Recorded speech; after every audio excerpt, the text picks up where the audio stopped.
punk and tushina shavawaki. Shinama kikirani, tsai shavakirani, tsai makikirani.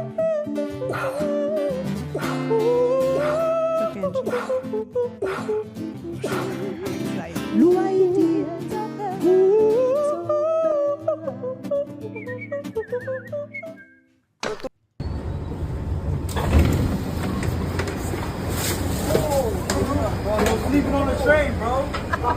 No. Yep, and that's why New York City is an absolute crap hole. Welcome back, beautiful and amazing human beings. My name's Luke Rudowski here of thebestpoliticalshow.com, and we are going to be going live for the next 2 hours discussing all the latest and craziest news developing right now, as of course there never is a shortage of craziness to get into, as now even the corporate media is admitting the obvious about Joe Biden, who just announced an additional $2.5 billion for Ukraine. It's actually closer to $6 billion. We'll tell you why in just a little bit, as Trump actually just endorsed Mike Johnson, and he made a very interesting, bizarre, cryptic message out there that a lot of people are trying to infer, specifically when it came to addressing Bill Gates and Elon Musk. What's really going on here? Well, we're going to be discussing that plus a lot more all here on this independent media broadcast for the next 2 hours. So please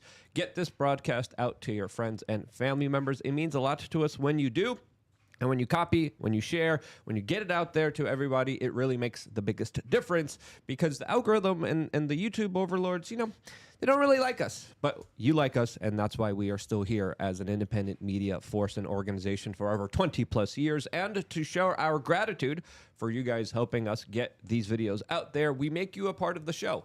As by becoming a member of LukeUnfiltered.com, you get really cool things. You get access to, of course, a range day that we are doing in February 1st of next year, which is going to be really fun. You get in real life meetups.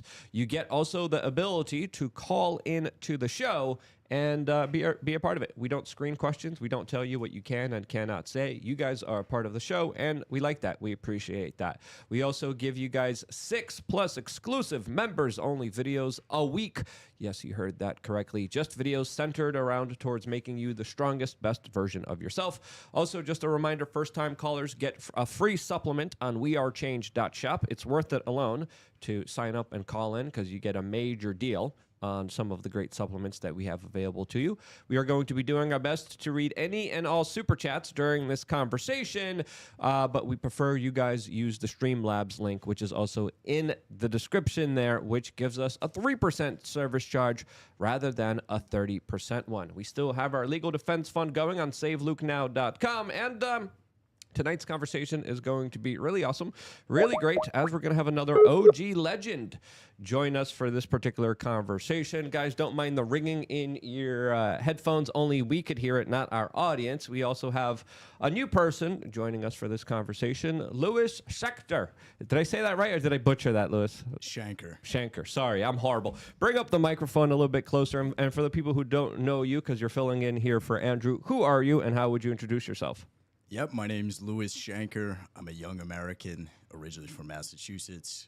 I got involved in this fight in 2016. Been on the front lines, in the background a little bit now, and I'm happy to be here. Thanks for having me. Yeah, man. Thanks for coming on last minute. I know Andrew wasn't feeling well. A lot of people coming down with some weird stuff, but it's great to have you down here. And we always appreciate different voices, different perspectives, and as many different viewpoints on here. As, of course, that's why we also have Martha to mix things up as well. Martha's great at doing that. And it's always a pleasure to have you here, Martha. Thank you, Luke. And yeah, is that my job to mix things up here, bring in a little spicy Latina flavor in the show? And hey, what's up, y'all? My name is Martha Bueno. You can find me on X at Bueno for Miami and on IG. Yep, we're still working on Gary Franchi, who is live right now on his own show. We're trying to figure out a way to get his live audience transferred to our live audience. That's what we're working on right now. And Gary Franchi of the Next News Network will be joining us in just a few minutes from now. I am texting him. I am messaging him. We're figuring it all out live as this show, of course, unfolds here, as Steph is also going to be pushing the buttons for the duration of this conversation and manhandling it as best as she can, right, Steph? Oh, yeah. I'm pushing the buttons. This is Steph We Are Change. You can find me on Instagram at Steph We Are Change. Yes, Steph We Are Change is definitely where you can find her. As we still wait to have Gary on the line with us. As soon as we do, we'll just have him join in on the conversation. As there's a lot of news, so let's just get right into it. As I found something very intriguing kind of happened today, which I didn't really see happen because for once in a blue moon, we have the corporate media kind of roll out here and actually say something truthful, something honest. And today was that very weird day as we had a CBS journalist come out and say specifically that one of the most kind of underreported stories this year was the cognitive decline of Joe Biden. Now, this story definitely wasn't underreported by independent media. It was absolutely underreported by the corporate media that said, don't believe the eyes and information in front of your own face because we know what's better for you and we're going to toe the Democratic Party establishment line. This is the segment that I found very interesting from today's Face the Nation segment.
There's that good brown noser, of course, as I think looking back at this particular story, it was kind of good that the mainstream media got it wrong because it led to, of course, Kamala Harris replacing Joe Biden in a last-minute ditch effort, which really didn't work out for them. But wow. A small moment of truth with even another journalist quickly correcting the record. Like, no. He says he's fine. He's totally okay. I don't think he is. What do you guys think?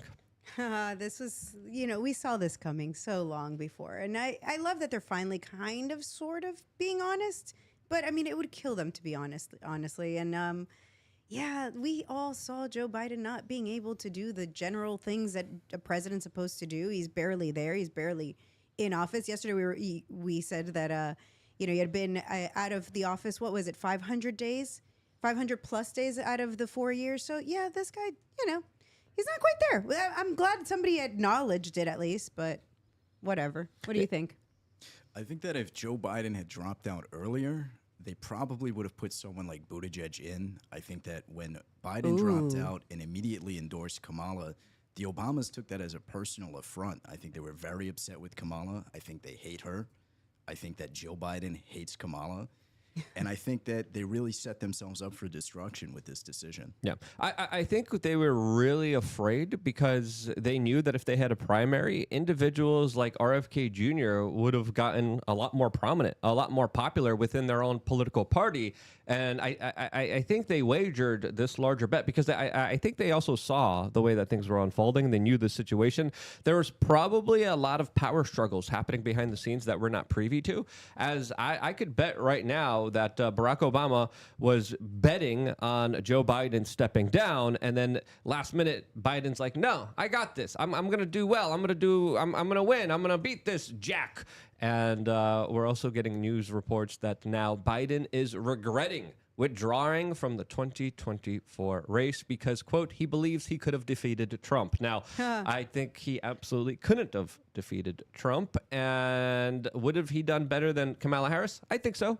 But that's also not saying much because it's Kamala frickin' Harris.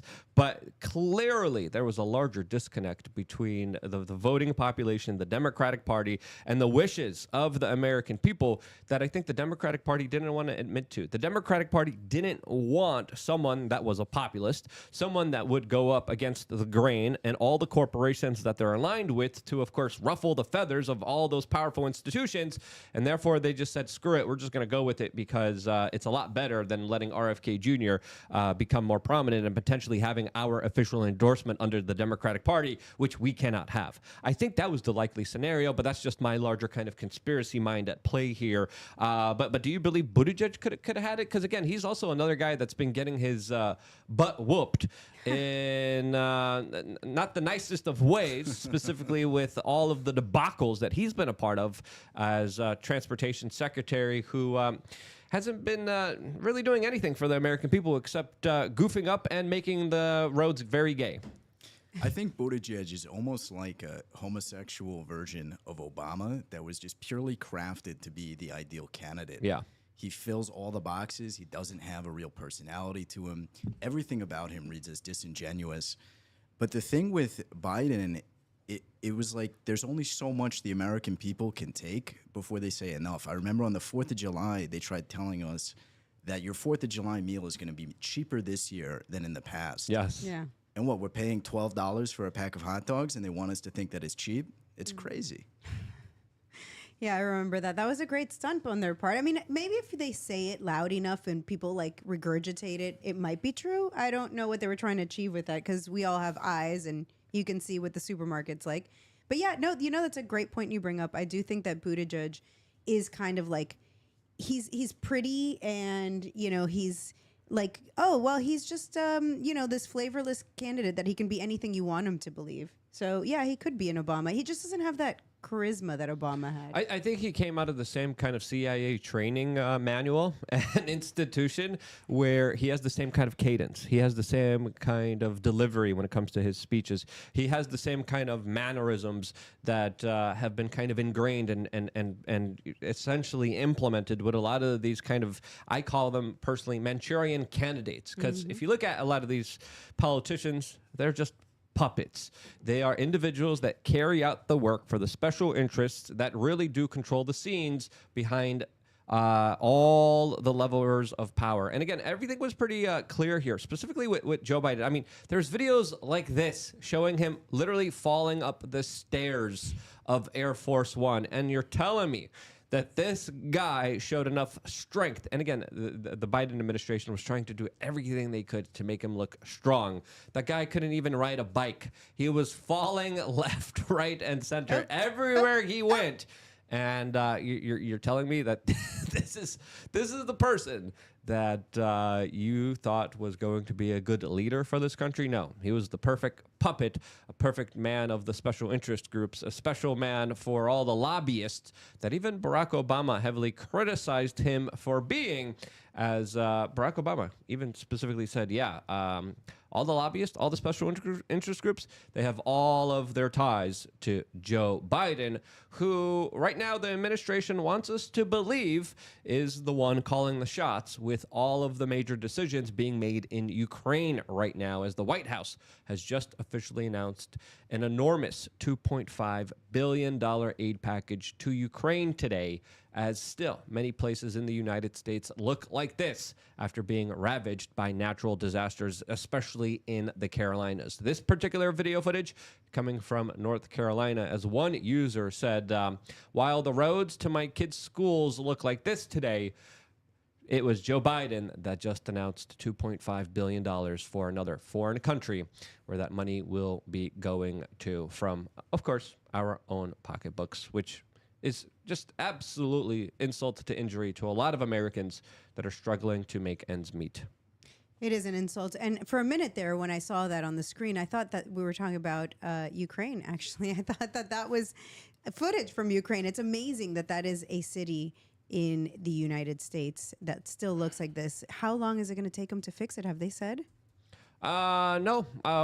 It's the government. So, it's just like the DMV. So we could bet take a number and wait. It's going to be. But look at that car. That looked like a bomb went off. Yeah. How is that possibly North Carolina? I really thought that was Ukraine. That looks like the bombing aftermath. Yeah, and that's the state of the union right now. But don't worry, we have a lot more money to give to foreign countries to start larger foreign policy endeavors. By the way, talking to Gary right now, it looks like there was a miscommunication and that he will be joining us in about 40 minutes from now. So Gary Franchi will be joining us. We just miscommunicated because he was in a different kind of time zone than I was.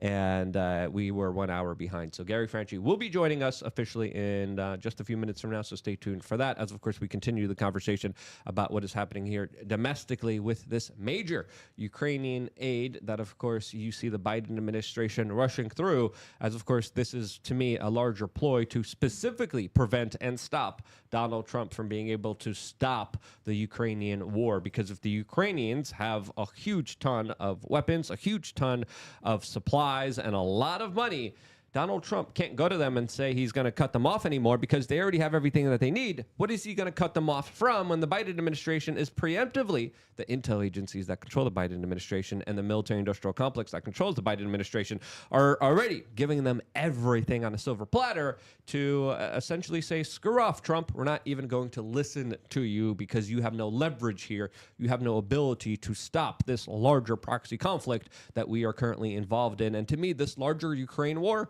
it's going to evolve between the U.S. intel agencies and Donald Trump as soon as he takes office. And I wouldn't be surprised if the two kind of interagency governments will be fighting and battling each other based off this front, which I think is absolutely critically important to stop. But will it be stopped now? I don't know. Now there's a lot of questions that remain unanswered, specifically about the future of this larger proxy conflict, which I hope ends, but it definitely does look like there's a lot of people making sure that it doesn't. What do you guys think? Will the war stop, or will Trump be able to actually leverage something else here, or do you think it's going to just be a forever war and continue for the foreseeable future? I think that Zelensky has signaled that he has no appetite for ending this. I think he realizes that if he ends this war without a total Ukraine victory, which looks increasingly unlikely by the day, he's liable to be put into exile. He's going to have to flee to the United States. The Ukrainian people won't tolerate it. Unfortunately, I know people that are fighting on both sides of this conflict as volunteers, and it's a meat grinder. The Ukrainians are running out of people. There's a lot of stories about the Russians taking North Koreans. Sure, that could be true to an extent. But the Ukrainian people are forcibly drafting people of the age of 18 to like 60. And there's only so much that they have. They don't have this massive population like Russia. And an interesting way to look at this conflict and the changes between Biden and the Trump administration would have to be the perspective of J.D. Vance. I'm a fan of J.D. Vance, but it's very interesting that he takes such a hard stance against supporting Ukraine, and in the same time, he wants to send a lot of the same resources over to Israel, and it seems like he's indicating that he wants to expand that conflict. Yeah, and hopefully that conflict doesn't expand during his reign, but a lot of the comments that he's making specifically against Iran and a lot of the other kind of gaslighting that's happening about Iran is pointing us in a very kind of peculiar direction, which isn't comforting for a lot of people that want all of these wars to end. I want the wars in the Middle East to stop. I want the wars in Ukraine to stop. I want to prevent further wars from happening inside of Asia. And it looks like there's going to be a lot of people that are going to try to, of course, sway the United States for this larger perpetual conflict, because this is something that I called out a long time ago. I said, as soon as one war ends, another one pops up. And right before the Ukraine war, it was the Afghanistan war. Before the Afghanistan war, it was the Afghanistan surge. Before that, it was also Libya. It was also Syria. It was also Iraq. And it seems like this perpetual war state, it's almost as if there's kind of interdimensional demons out there making sure that there's some kind of bloodletting, some kind of larger sacrifice out there. But I'm already going deeper down the rabbit hole than I should, as it definitely does look like the intelligentsia, the military-industrial complex will always try to have a larger excuse to do drug trafficking, human trafficking, and to, of course, have their larger payroll always going when it comes to spurring on and making sure that these conflicts expand, that these conflicts grow, that these conflicts become a lot more uncontrollable than they actually are. I'm a little bit worried. I don't know about you guys, but I'm a little bit worried about more kind of larger escalations here that I think will be happening in between now and January 20th that will forever complicate the scenario to the point where Donald Trump won't be able to do anything about it. That's my major worry. That's my major fear, as there's also a lot of really weird things, specifically with the bird flu popping up, that we're going to be talking about here in just a little bit as well. But what do you guys think? Well, I was wondering if those interdimensional beings that you're talking about are like Halliburton people, because I think that as long as we're willing to pay, we, the taxpayers, and unless we do something to stop this, we're essentially willing to pay. This is never going to end. Of course, there has to be a new conflict somewhere. Is Trump going to end it?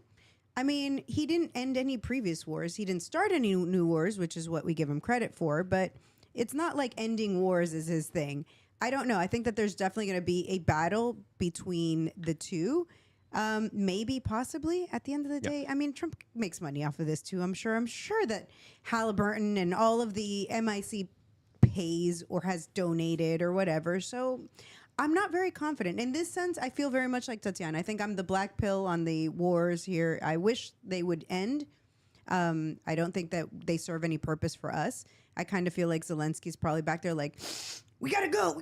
He's clearly not rational. So yeah, I want to see him done. I'm not confident though. What do you think? I think Trump's record on Syria though speaks for itself. I think Trump was one of the policy-making presidents that actually came in there and prevented the larger overthrow of Syria. And I think we have finally seen the shoe drop on Syria, mainly because Trump was elected, and the intel agencies were like, okay, we got to fast forward this plan because we can't do it under Donald Trump. And I think the only reason why the Syrian government fell was because Donald Trump was elected. As Julian Assange even came out and said the intel agencies told Trump to overthrow the Syrian government, and Trump said, I'm not going to do that. He did a wag the dog kind of moment when it came to bombing an empty airfield that he called the Syrians beforehand and told them that he was going to bomb. And there was active members of the U.S. Pentagon lying to him about how many troops were in Syria. And he still decided to redirect his focus when it came to battling a lot of the, quote, moderate rebels, ISIS, al-Nusra, al-Qaeda, and all these other bad actors. And then he allowed the United States to attack them along with the Iranians and the Russians in that theater of war. And he essentially postponed and prevented the larger overthrow of the Syrian government, even though the intel agencies really wanted it to happen. So I think his record when it comes to it's not only that he didn't start new wars, he also stopped one from engulfing and destroying the Syrian country. So I say that his record is actually good on that. So you're hopeful. And I think I absolutely am, because Trump wants to, of course, have a good record. I think Trump absolutely wants to come out on the world stage and be seen as an individual who could make wars stop. It was his major campaign rally. It's what a lot of people demand of him. It's what a lot of people want of him. And truly, I think this is one of his list of accomplishments that he wants to achieve.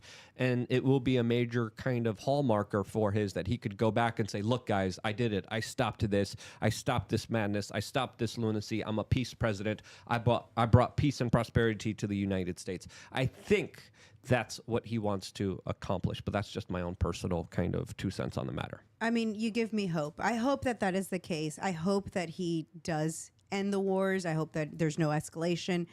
Like I said, I'm just a little black-pilled. I think that he's great at maybe not going to war, but I don't know about ending wars. What do you think, Louis? I think that Syria is an interesting situation. I think that a lot of people anticipated that the new government, if it's coalescing against around Jelani, rather, that many are suggesting, that they would have turned into a terrorist state. Unfortunately for that camp, the Israelis took out most of the weapons, the military of the Syrians as they were fleeing. I think Turkey is a big winner with respect to Syria. I think the Russians consolidated a backdoor deal with Jelani's government and the Turks. If you can't bring up the mic a little bit closer. I think the Russians consolidated with Jelani's camp and the Turks to allow for their naval bases to stay safe under the new regime. Iran is deeply weakened because they no longer have the land corridor to bring weapons through to Lebanon. But ultimately, it's very early to tell. We could see a resurgence of ISIS. They are holding some territory in Syria. And frankly, this guy is saying that he's a moderate, but he comes out of the al-Qaeda camp. So I think we have to be very careful with respect to Syria. I don't see the U.S. going back with boots on the ground, though. Yeah. I mean, there's a lot of U.S. military personnel already inside of Syria, and I think they're there to protect the Kurds that they were closely aligned with, that the Turks really wanted to get rid of. Such a very complicated situation unfolding right now, and I am more worried about larger escalations in the Middle East than I am inside of Europe under Trump's rule, if he is even allowed to become the next president of the United States, as there are some Democratic lawmakers that are even running larger kind of theses out there trying to prevent him from being inaugurated as president of the United States. So I see a lot of underhanded things, but I also see a lot of hallmarkers that good things are coming. As today, we also got the news that the U.S. attorney who prosecuted the J6ers has announced his resignation on January 16th. Yes, you heard that correctly. I wrote that he probably will be fleeing the country afterwards, as a lot of people, including Donald Trump and a lot of the MAGA movement, believe that there was a lot of political prosecution of the J6ers, as a lot of people are also responding that he's probably going to be meeting up with Ellen in the United Kingdom, who also fled the country. What do you guys make of this news? Because I think it really does highlight them kind of understanding that when Trump comes in, there's going to be a larger kind of reckoning here. There's going to be people that are going to be fired, and I think these people are just preemptively firing themselves. I love it. I really hope it is. I hope that he follows through with his promise to pardon the people involved in January 6th. I think that people have waited for too long with the deprivation of their liberties. I think that the prosecutions were incredibly biased and politicized. In many of these cases, people just have a cursory understanding of them by looking at headlines in the media. But can someone really explain to me why Enrique Tarrio is doing 20 years in prison? I can. Well, that's because the feds came to him and said, throw Trump underneath the bus, and specifically say that he was a part of J6. And if you do that, all your problems will just magically go away. And he said, I'm not going to do that. And then they threw the book at him. And that's exactly why he has been sent to jail and is spending a significant portion of his life in jail behind bars. It's going to be interesting to see if Trump actually pardons him, because a lot of people are saying he absolutely does deserve a pardon, since he wasn't even there on J6, but yet he was heavily punished for doing so. Yeah, I definitely agree with that. I think it would be interesting, too, to see if Trump actually declassifies all the information in the security tapes. I know we had a lot of discussion about this a few months ago when Tucker said that he received all the tapes from Congress, and that didn't really go anywhere. And I think an under-talked about aspect of January 6th is the foreign influence in inciting the mob. Everyone knows that there were feds on the ground. Everyone knows they were riling people up. But what would stop any hostile actor from infiltrating the Capitol on that day, getting access to the systems, and making the most out of this chaotic event? Yeah. Great point. I mean, I think there was like a video. Didn't Jason Rink put out a full day of what happened consecutively of J6? If I'm not mistaken, those videos are available out there. I just don't think that people really cared that much, to be honest, to watch them. I don't know why it's not more popular. Yeah, there's a lot of open source footage of the event, but there's a lot of things that we haven't been able to see. The Capitol is one of the most filmed places in the country. Maybe outside of Las Vegas, it's probably the most heavily recorded area in the nation. And just like we saw with the Las Vegas shooting, where all of the footage seemed to disappear into the cloud, the same thing is happening with this event.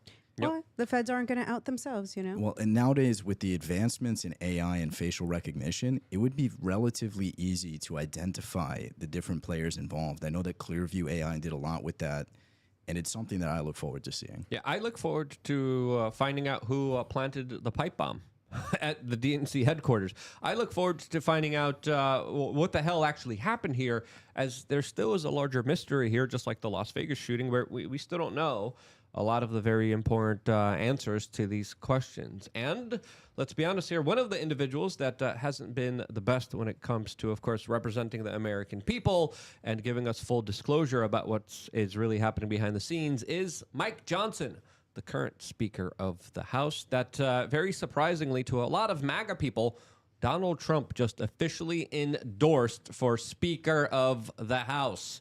This is just after a couple days ago, Mike Johnson canceled his trip to AmpFest after trying to pass an omnibus bill that a lot of the American people are like, wait, what? How much money do you want? What do you want to spend it on? You want this huge bill just shoved down our throats when you promised you weren't going to be doing an omnibus bill at the end of the year. And then he did an omnibus bill at the end of the year that he tried to get passed. As of course, Mike Johnson doesn't have the best track record when it comes to being America first. And a lot of people are kind of shocked and surprised that Donald Trump just kind of endorsed him after the major L he took right before AmpFest with this omnibus bill. What do you guys make of this? I mean, does Trump even have a choice to make here? Who else would be the alternative? As we spoke to, of course, Matt Gaetz a couple days ago, and myself and Ian Crossland and Phil Labonte and Tim Pool all, behind the stage were like, hey, during the moment where you could actually be there, you should actually nominate someone else for this larger speaker position and then put it up towards a vote here. But Donald Trump's endorsement, kind of peculiar here. What do you guys make of it? Well, I think that I want him to show me that he's really about freedom. And this vote, this endorsement, just shows that he's the same Trump as always. Like, I was very white-pilled. I was very like, yay, Trump is going to do all these things. And then you have things like this. Why would he endorse Mike Johnson? Like, what is in it? Why would he even say anything? He could have just stayed quiet. But no, he's endorsing this. I don't even know what to call him. I mean, I don't want to say something on YouTube but I don't have no good words to say about Mike Johnson. He could have endorsed literally anybody else or nobody, stayed quiet, but he's doing Trumpian things. And again, I just feel like he's showing us exactly who he is, and that is concerning me. I tend to disagree. I think that Mike Johnson is a tactful politician. I think that there are very few better alternatives who could actually whip the votes together. I think that he has the ability. Sure, the omnibus isn't great, and some of the other choices he's made are not great. He's certainly better than Kevin McCarthy, and he's certainly better than Hakeem Jeffries. So I'd be curious as to know who you would rather have than Mike Johnson that could reasonably consolidate power within Congress. Yeah, that's true, because he does need to whip the Congress. He does need to help propel Donald Trump's agenda. And there was probably a larger kind of deal made behind the scenes being like, okay, I'll help you pass this. I'll help you get votes for this. But just keep me in power here. Because there was kind of an art of the deal decision probably made here. What was that larger decision? We don't know. But for me, being better than Kevin McCarthy doesn't say a lot. I mean, that guy was awful. And Matt Gaetz taking him down was absolutely incredible to see. And I think that's why we saw the kind of intel agencies' revenge against Matt Gaetz that we recently saw a few days ago that specifically derailed and destroyed his larger political career. That, of course, released a lot of very bad tidbits about him that were alleged to have happened. But again, you bring up an interesting point here. I'm just not kind of happy with Mike Johnson, and I wish there was just something better. I wish the Republican Party could be just a little bit more better. Could we not have gone at Massey, for example? Thomas Massey. How hard is that? Like, not. why That not? would Well, be Massey and impossible. Trump don't like each other. Massey and Trump don't like each other. Massey is incredibly opposed to foreign Byron aid, Donalds. and the foreign aid lobby is incredibly strong in the United States, both with Bingo. Ukraine, with Hence Israel. why I am concerned for Donald Trump's presidency, because it's like, oh yeah, he's going to bring about all this freedom. And you're exactly making that point. He is controlled by the foreign aid, by the military-industrial complex, it's the same old, same old. Yeah. That's why it was so great to specifically see Matt Gaetz, kick out Kevin McCarthy because there were so many special interest groups that invested so heavily into Kevin McCarthy that when he was ousted by Matt Gaetz, it really was a major kind of stunner to a lot of the lobbyists that heavily invested into him. So, this is how politics works. This is how the sausage is made. And what you're bringing up, Lewis, is the point of how it actually works. Is just, I think a lot of people are kind of disappointed and expect better from the Republicans. And I think we should. But is there anyone else better? I mean, there's a few other, representatives out there that I think would be good, but will they be this kind of larger political juggernaut that could rally all these people? No. But on principle, I would hope that, there would be just someone a little bit better and not someone just tied into all these kind of special interest groups. I understand that sentiment, but if we think back to when McCarthy was actually ousted, it took how many ballots to actually get Johnson in there? I think that people, since that vote, especially the congressional members, have been thoroughly impressed with Mike Johnson's ability to actually operate in that position while having relatively little experience. Yeah, I'm glad he's so competent in that position. Again, I come back to there's so many others that could fill the role. And the whole point to this is Trump is supposed to be different. He ran on being different. He ran on going against the deep state. He ran against all of these things. And now it's like, yeah, we'll go with the same guy who's already trying to pass this omnibus bill. Like, Who's that Texas lawmaker with the white hair? I forgot his name. He was also touted around as an alternative to Kevin McCarthy. I forgot his name. Pardon me, but I thought he was more comparable than Mike Johnson personally. I'm gonna look it up and then try to find it. I don't know if you know who I'm talking about. I know what you're talking about. I'm drawing a blank as well. Same. So apologies.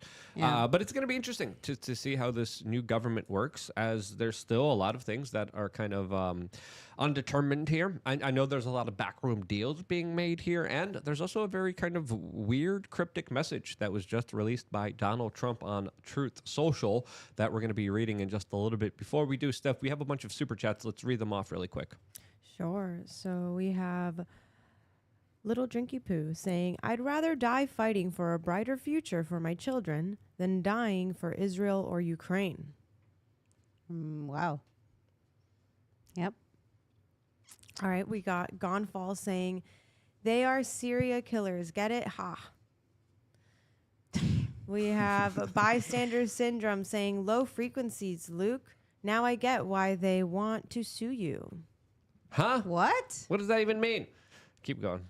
Flan the Man says, Flan the Man 23 says, the clip had no audio. Thank you. Yeah, people were complaining about the clips not having audio, Luke. Oh, okay. Oh, okay. Now, okay, got it. Yep. So Roy Quiggett says, what if an evil person took over all of Elon's businesses? So what if a what took over all of Elon's business? Evil person. Oh, as opposed to... I mean, some would argue that he already did, right? Yeah. I mean, are we sure that Elon is a good person? Do we know this for a fact? I think he's a lot better than Bill Gates, and I think just like anyone, we should And judge better him than by Soros. and then judge him by the fruits of his labor. And at least he's engaged in political conversations and discussions, unlike a lot of other billionaires that usually have influence behind the scenes. He's doing it very publicly, and at least there's a debate. At least there's a conversation. So I at least appreciate that larger perspective, even though there's still a lot of questions about his algorithm changes that I think we should be talking about in a little bit as well. Keep going. Is there anything else? Yeah, we have Roy Quiggett again saying, Luke Rakowski, Happy New Year. I'm drunk. Yay! No, get off the booze and try to have some, orange juice, some cranberry juice, and stop calcifying your pineal gland, bro, and get sober. We got Gollum's half-botched circumcision leftover. Wow. Saying, hi, smiley face, $1.99. Nice. Thank you for that. Yeah. And we got You're spitting Martha's love language here. Yeah. Keep going. Yeah, keep going. Let's go. I love all these. Gollum's half-botched circumcision leftover also says no audio. Thank you. We know. That was just the clips. There was a mistake here made on my end, but for now on, there will be audio. So apologies. Keep going.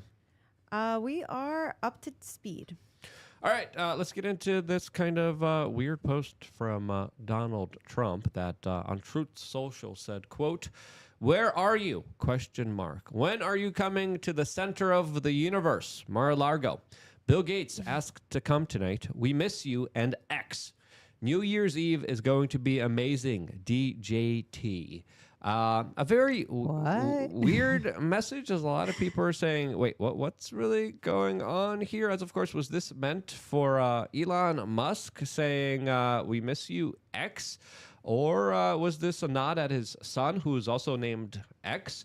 We don't know, but it's a very weird message, especially in the midst of all the larger kind of political debates. What do you guys make of this larger message? How would you decrypt it personally yourself? As, of course, Bill Gates represents the arch nemesis of Elon Musk, and the two definitely do not get along with each other, and they have had many viral spats against each other in very kind of epic ways, in very incredible ways. As, I think Elon Musk has absolutely dominated the conversation. And Bill Gates is also someone who has previously had the ear of Donald Trump, but has heavily invested in Kamala Harris. And I think Bill Gates usually represents the larger kind of dehumanist agenda, while I think Elon Musk represents more of a humanist agenda that wants the human population to grow, while Bill Gates wants the population to, of course, significantly decrease. What do you guys make of this message? What do you think it means? What's the larger kind of cryptic understanding that you guys get from it? The wild thing is he called Mar-a-Lago the center of the universe. Did you miss that part? Is that That's wild? I think it is kind of wild. I mean, he's the president-elect, which would make the White House the place that he's, I mean, I don't know. It's Donald Trump. I don't think he's going to be at the White House. I think the new White House is going to be Mar-a-Lago. If you're Donald Trump and you had essentially people take shots at you and you still don't know what happened there, why they did it, how there were so many security flaws, I don't want to be in the belly of the beast. I want to be in my home.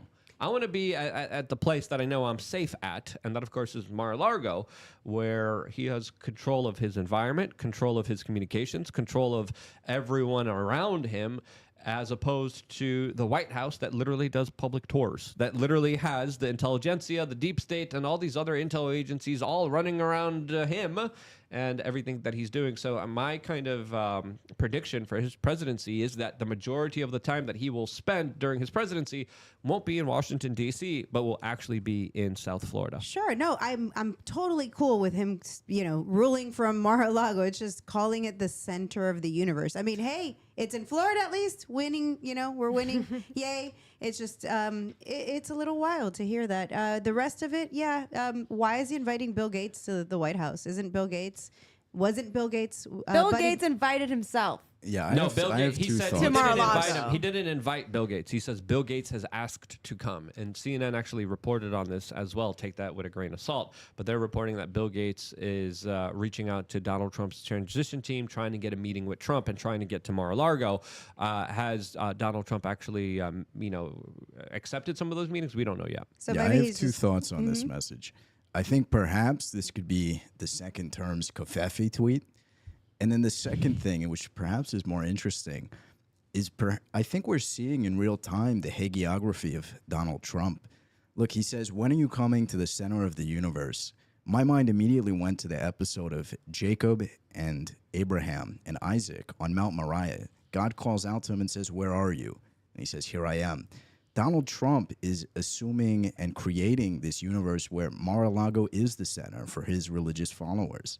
We do have a new ethos that lists Donald Trump as a historic icon. I mean, he put out his own Bible, and I think it's fascinating to watch in real time how this develops. Yeah, absolutely. I think the Bill Gates kind of announcement here also is pretty big, as, of course, it was Bill Gates that knowingly bragged how Donald Trump wanted to make him the science czar for his administration, how he publicly turned it down, and how he publicly stopped Donald Trump from investigating certain procedures that Bill Gates was heavily invested in.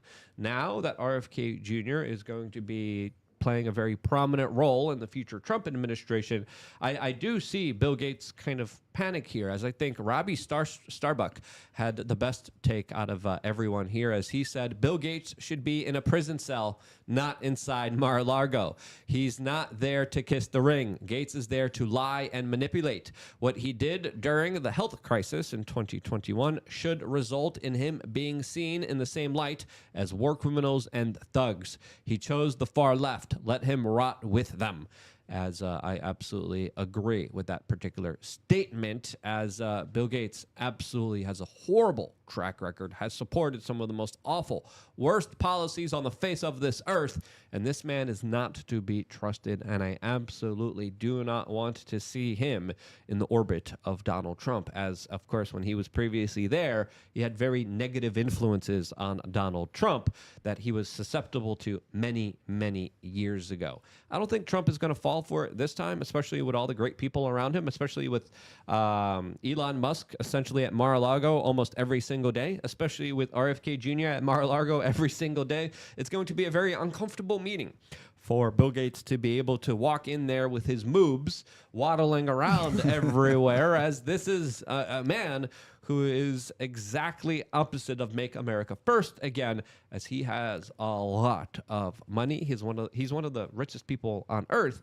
and he uses that money to, of course, influence politics, influence the private sector that, of course, is manipulated through the government for his own personal gain. I mean, the guy literally came out and described India as a laboratory to test certain things out, as a lot of Indians are accusing him of buying off the media there, the government there, and running a lot of experiments that he wouldn't naturally be allowed to run anywhere else except for India, which also has a very booming, growing population and is the perfect kind of place for him to test out a lot of his weird scientific experiments. As Bill Gates, again, not the type of person you want to be seen smooching around with. And it's going to be very telling to see how Donald Trump will be personally responding to him, if he's going to be, of course, even entertaining a possible meeting with him. As, of course, it looks like he might be throwing him under the bus with this particular statement that definitely seems very indicative of a very strange message that a lot of people are trying to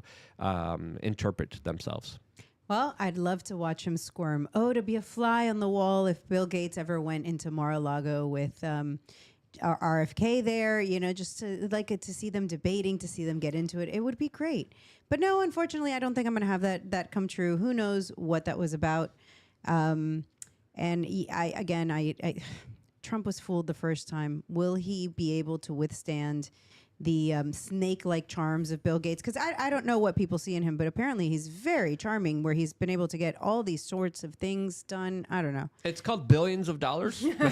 And it's called also, you know, being extorted heavily because you visited some kind of serious private islands where they were doing some really awful things to children, and essentially being controlled by a lot of those kind of intel agencies that ran these larger extortion operations. So I think, you know, when you have that much money, that much influence, and that much compromise on you, I mean, his wife literally came out and said she had to leave him because he wouldn't stop hanging out with Jeffrey Epstein, of all freaking people. That's not the type of person. So does he have something on Trump or not? Because if he doesn't have anything on Trump, then, I mean, other than money.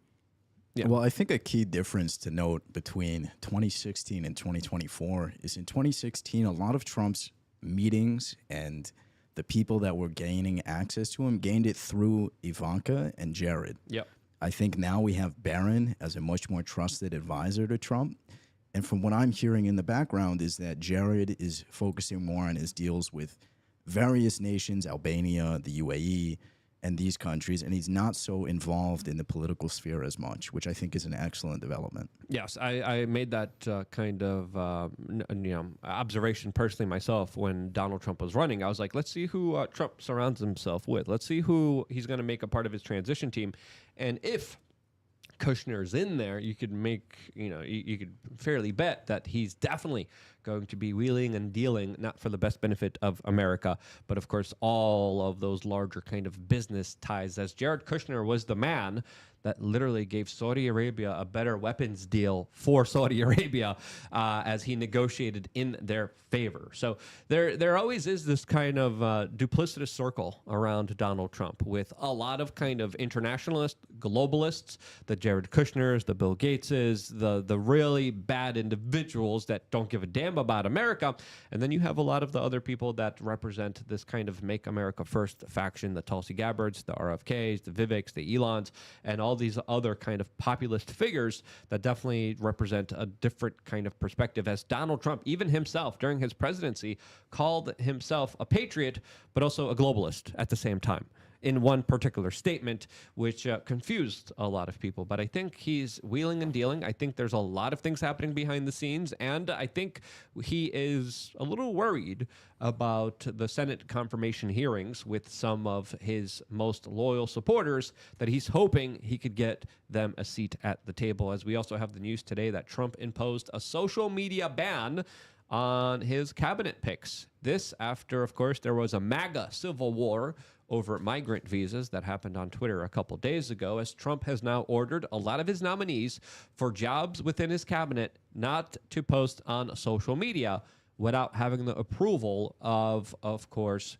the transition team under Donald Trump and the legal staff there that is probably worried that there's going to be a lot of challenges against putting a lot of his key people in power. I don't know about you guys, but I'm expecting a lot of fireworks. I'm expecting a lot of tumultuous situations, especially when it comes to the future administration and being able to seat a lot of people in those positions of power. I hope he is successful, but I think there definitely is going to be some larger fights ahead of us that are going to be doing everything they can to make sure that populistic faction doesn't get into power. As, of course, the first years of Trump's administration, we saw a lot of key people just absolutely ousted. 2016, 2017, Michael Flynn was ousted. Steve Bannon was ousted. A lot of the kind of populist right was ousted away from, of course, those key positions of power.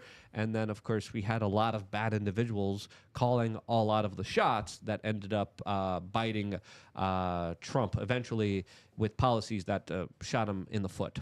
That's what I think is happening here. I do believe this time around, the kind of populist Make America faction is a little bit bigger than the establishment faction with the Gorkas in there.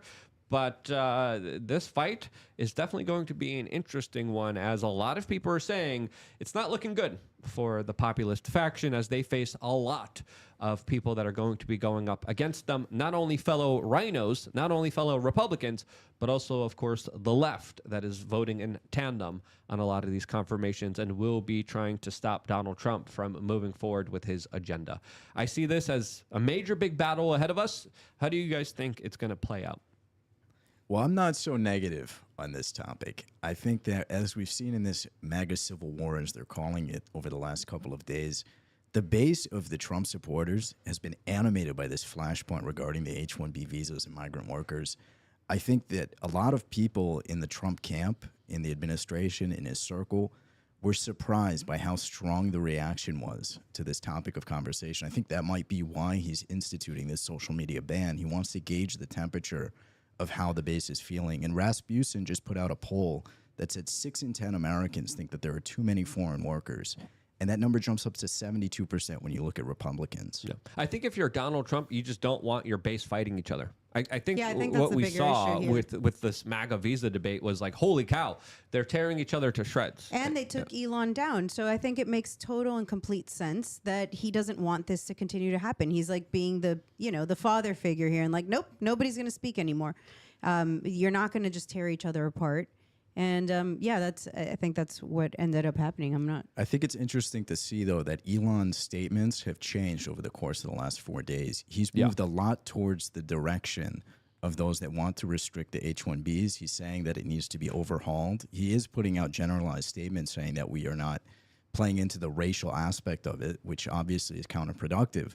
But he is giving some red meat towards the people on the other side of the issue, which I think is very important, because if we're going to have the richest man on the planet ostensibly being an American oligarch, we need to be able to know that we have some level of pushback in his policy decisions. Because frankly, I mean, I know you came from Eastern Europe originally, Luke.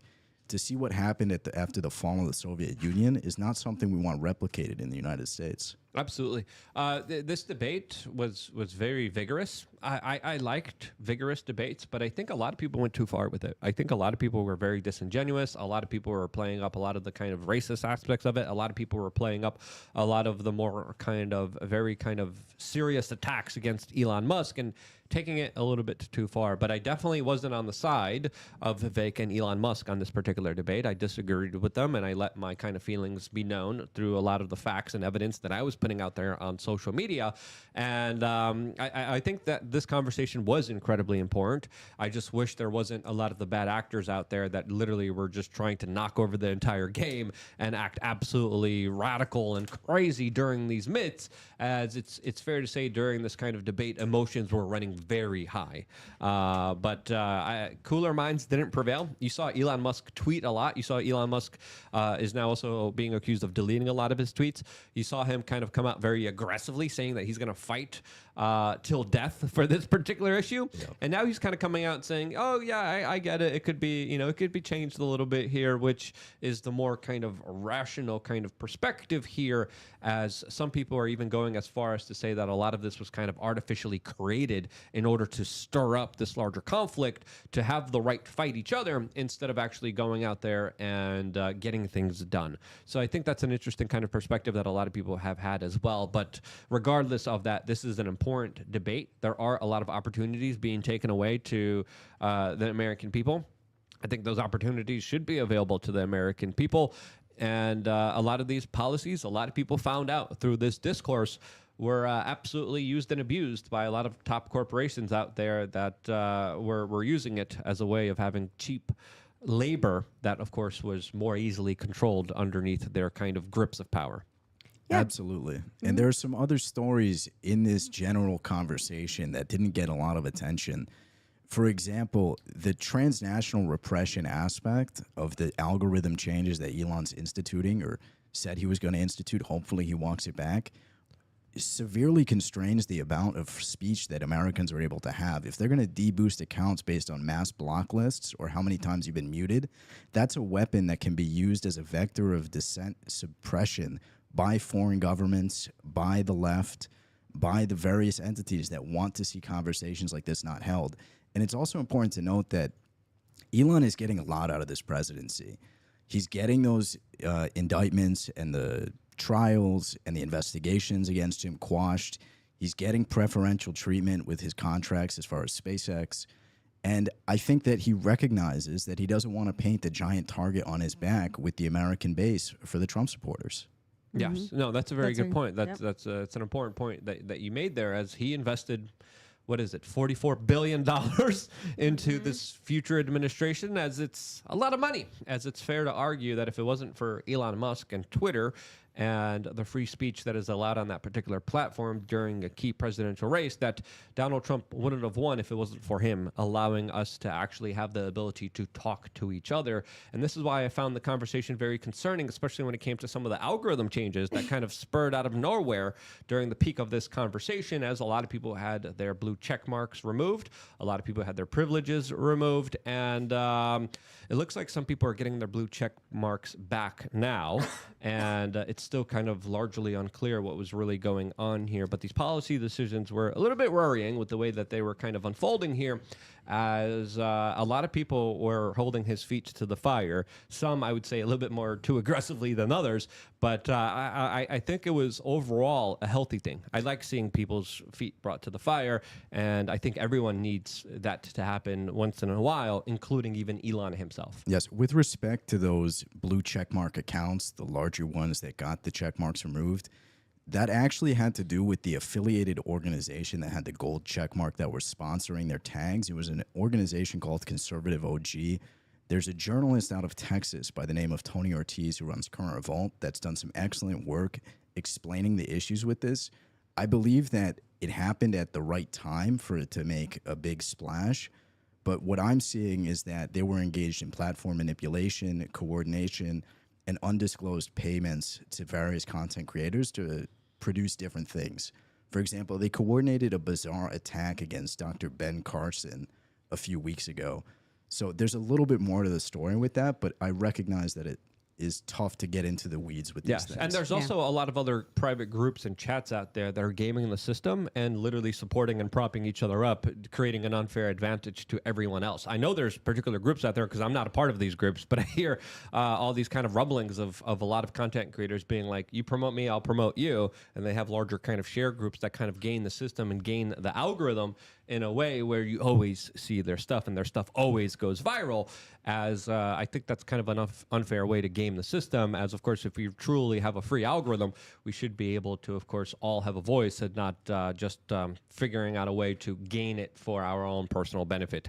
As I think Elon opening up Twitter for monetization has created a lot of individuals that are profiting off of this. Not a lot. I mean, there's not a lot of money on Twitter, let's just be honest with ourselves. It's like a few $100 if that.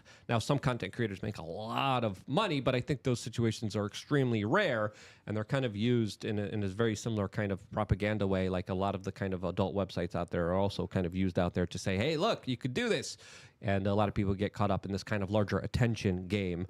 And, it is a fair balance. It's not easy running a social media platform that, says it's going to be totally a free speech platform, as there's a lot of different players out there gaining the system for themselves. Yeah, but that's different, right? So those content creators getting together and being like, hey, I'll promote you, you promote me. At least that's not the entire site saying you're going to be demonetized. You're going to have less reach if a whole bunch of people block you, if a whole bunch of people do this thing. So yes, that's kind of shady, but they have to do the work. If nobody follows those content creators, if they don't have a platform, nobody's going to care.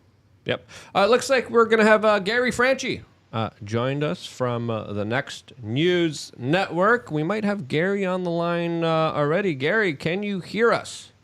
I can hear you. Can you see me? Holy cow, Gary. I apologize for mixing up the time zones there, but it's great to have you. This, of course, is Gary from the Next News Network. We put your channel down in the description so people could go follow you. But, Gary, for the people that don't know you, I've known you for 20 years, man.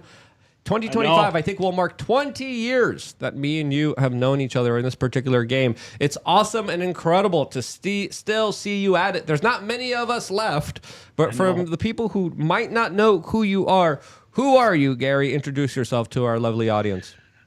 Well, I guess I'm a jack of all trades. I've been in the streets with you 20 years ago, marching with Alex at Ground Zero and streets of Chicago. And my career has evolved over time just because I recognize the times that this country is in and the danger that the establishment is to this country. And by any means necessary, I've been working to get a message out to the American people, whether it's by burning DVDs and passing them out in the streets with a bullhorn, or having a radio show on Genesis Communications Network, or publishing a magazine, Republic Magazine, making documentary films, working with Aaron Russo with America Freedom to Fascism, starting a super PAC to support Congressman Ron Paul in 2012, and then launching the Next News Network. Having a TV show on WHTT World News in South Florida. To 12 million households a night. I mean, we've done everything we could possibly do to warn the American people and support candidates that we think are going to get our message out there. And, we've been attacked and censored and so many things have occurred over the years, but we're still fighting, Luke, and we're happy to be here. And I'm watching you over all these years. I mean, you haven't quit, Luke. Like you said, there's so few of us left. I remember being on that L train in Chicago with you in it was 2006, I think it was. And I was actually I was telling someone about this story, and I was remarking about how you had this binder, this big frickin' binder, and you had all of the facts about the events of September 11th laid out in this big white binder, and you were just flipping pages, showing people at that conference in Chicago. And to think how far that we've come from those moments of burning DVDs and having hard materials in our hands, to having cell phones that we can transmit and record and stream video to get a message out. I think that's what's really exciting about the times that we're living in. And, I'm glad you're still kicking ass too, man. Absolutely. I think that was all the way back in like 2004, 2005. You did an event in Chicago where me and the Loose Change kids kind of came out there, and then Alex Jones was there. That was the first time I actually got to personally meet Alex Jones. We were hanging out with him throughout the duration of it. We went on that train, and I remember still having this book. This book was key, man. It was so important because we were able to pull up all the mainstream media articles about everything that they said that they later lied about and contradicted themselves on. But back in the day, people would look at us and they were like, "You're crazy. You're insane. You're un-American. How dare you not go along with what the government's saying?" And I would just put out this book being like, look, this is what the government said. They told us there was safe to breathe. They told us that they had foreknowledge of this attack. They told us that they actually allowed these people in under these special visa programs that they weren't allowed in when they knew that they were terrorists. Look, there's a whistleblower here coming out with the Guardian article, with the British Broadcasting article, and CBS News reported this, and it was just a perfect way of putting people in check. As now the information war is so different, and that's why it's good to see you here. It's like me, you, Alex Jones, Mark Dice that are still doing this out of everyone else. Is there anyone else out of the whole group that is still continuing this? Because other than Burmis is still doing his show. Is he still doing his show? Yeah. Shouts out to Jason Burmis, one of the original creators of Loose Change, who we worked with closely beforehand. Shouts out to him. I didn't know he was still active. I haven't even seen him in the social media sphere as well. I know he took a little break as well, and then we kind of brought him back here through our show as well, and we did shows together. But also an incredibly smart young man who at the time was with us in Chicago as well. Well, and I think, what people need to remember, I remember when you founded We Are Change, because we had the Lone Lantern Society in Chicago, you had We Are Change in New York, and you started We Are Change, if I recall correctly, because the group that you were working within at the time, they didn't want to hear what you had to say. Yeah, they didn't want to talk about the New World Order. They didn't want to talk about the globalists. They didn't want to talk about the depopulation agenda. They didn't want to talk about the medical tyranny that was coming that we were warning people about. They were like, no. You just have to focus on this one particular thing. And I'm like, no, we got to expand our minds and consciousness because the information war doesn't stop. And it's multifaceted on multiple fronts. And we need to stop this in order to help the people out there. Sorry, I got... No, but the best part was... like all of a sudden, like I will never forget the videos of you like confronting Brzezinski or confronting all like Rockefeller, and like you inspired so many people to like become copycats and follow your lead, and then all these We Are Change chapters started sprouting up everywhere. And people are confronting everyone on camera. It was like the greatest manifestation of one man's work you could ever witness. And, so you really were at the forefront of a lot of that stuff and inspired so many people. I mean, those confrontation videos were absolutely solid gold. Yeah, it was pandemonium. I mean, we did a couple kind of confrontations, and then only because I got to really meet Alex Jones in Chicago through you when you did your event, we kind of kept in contact. He saw my videos, contacted me automatically, had me on the show, and those videos went mega viral. Back then, we weren't even on YouTube. We were on blip.tv. I don't know if you remember blip.tv. Yeah, blip TV. We had millions of views. We had hundreds of thousands of subscribers on blip.tv. No one knows what blip.tv is anymore. And we were killing it, absolutely doing incredible work. People are like, YouTube's not even that prominent. YouTube's not even that big. And we heavily invested in that platform, which was a big mistake. But I remember being in college and just my phone just blowing up. And it's like, We Are Change Minnesota confronted Bill Clinton. I'm like, wait, what? Who's We Are Change Minnesota? I don't even know these guys. And then like next text, We Are Change Seattle confronted Norm Mineta at the bunker, who was with Dick Cheney on 9/11. And I'm like, who the hell's We Are Change Seattle? Because I remember going on the Alex Jones show and it was like, hey, everyone could do this. Just start your own chapter. You don't need my permission. Just go out there with a video camera and start confronting these guys. And individuals started to take the name of We Are Change and started to do that. And I was like, who are these guys? Because they're pretty badass.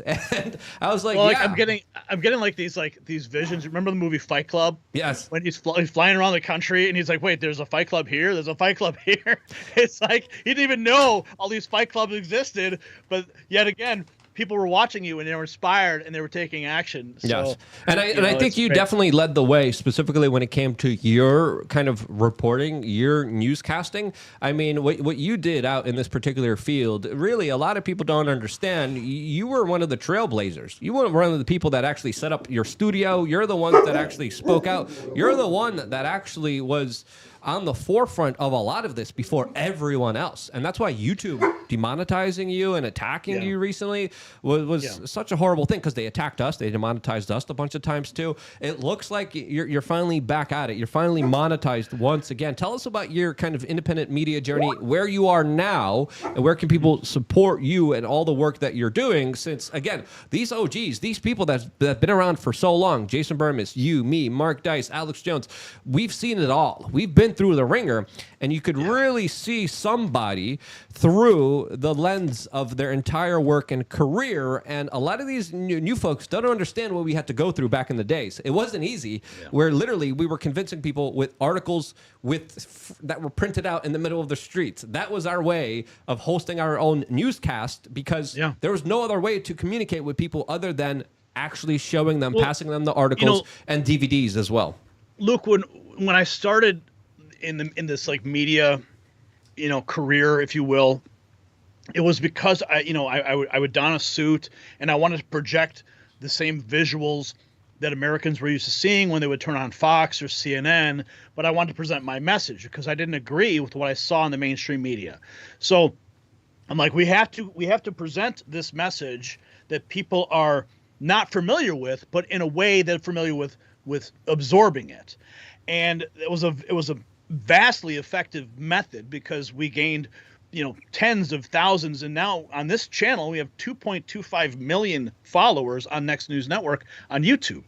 So we had to use their same programming methodology to permeate the American psyche with the message of truth. And it was very, very successful. And as you mentioned, a lot of people started to follow suit. In fact, even Alex Jones' producers, after they saw what I was doing, Alex, God bless him, he's a trailblazer in his own right, and he inspired me. But Alex was obviously focused heavily in radio at the time.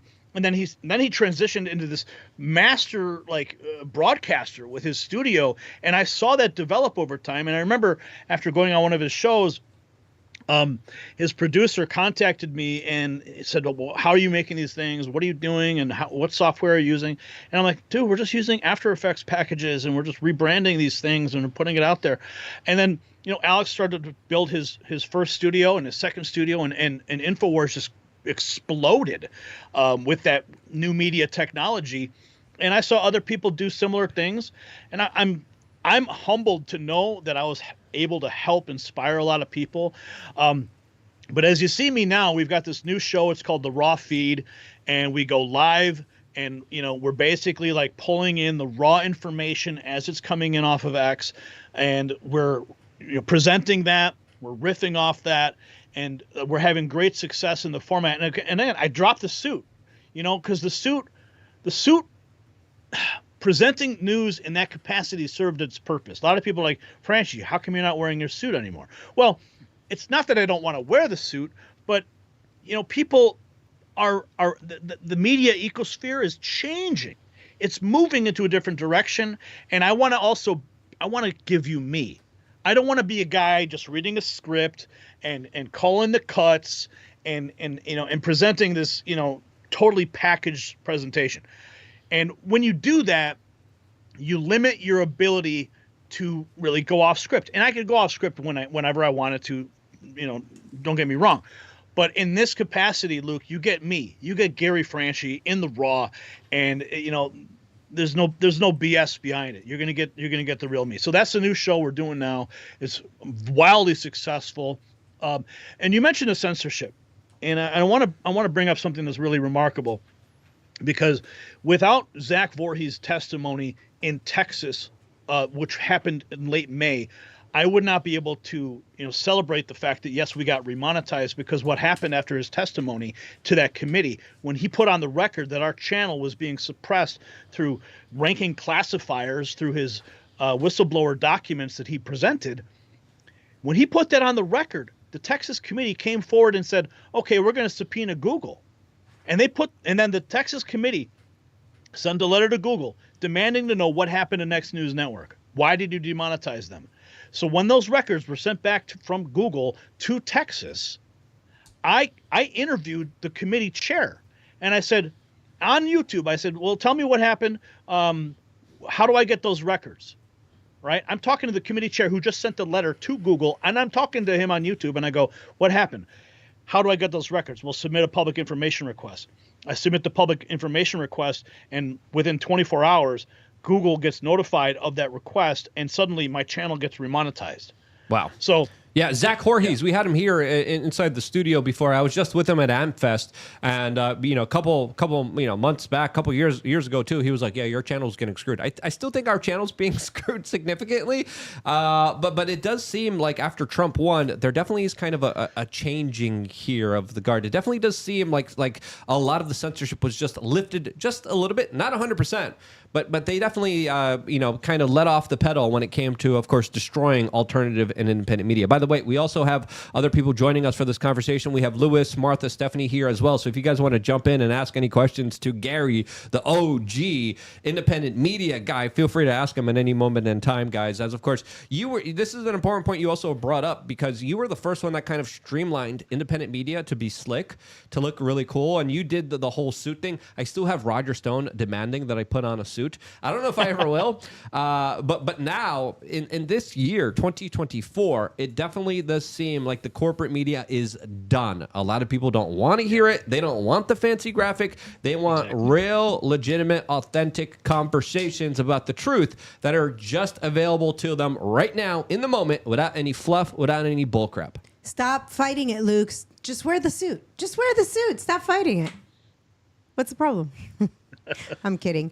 No, I think you're right. I think people like the genuineness. I mean, we're sick of the mainstream media. We're sick of people acting a certain way, cut to commercials. We're sick of all of that. We want real. We want to know that what you're saying, that we can trust you. And I think you're right on the money with that.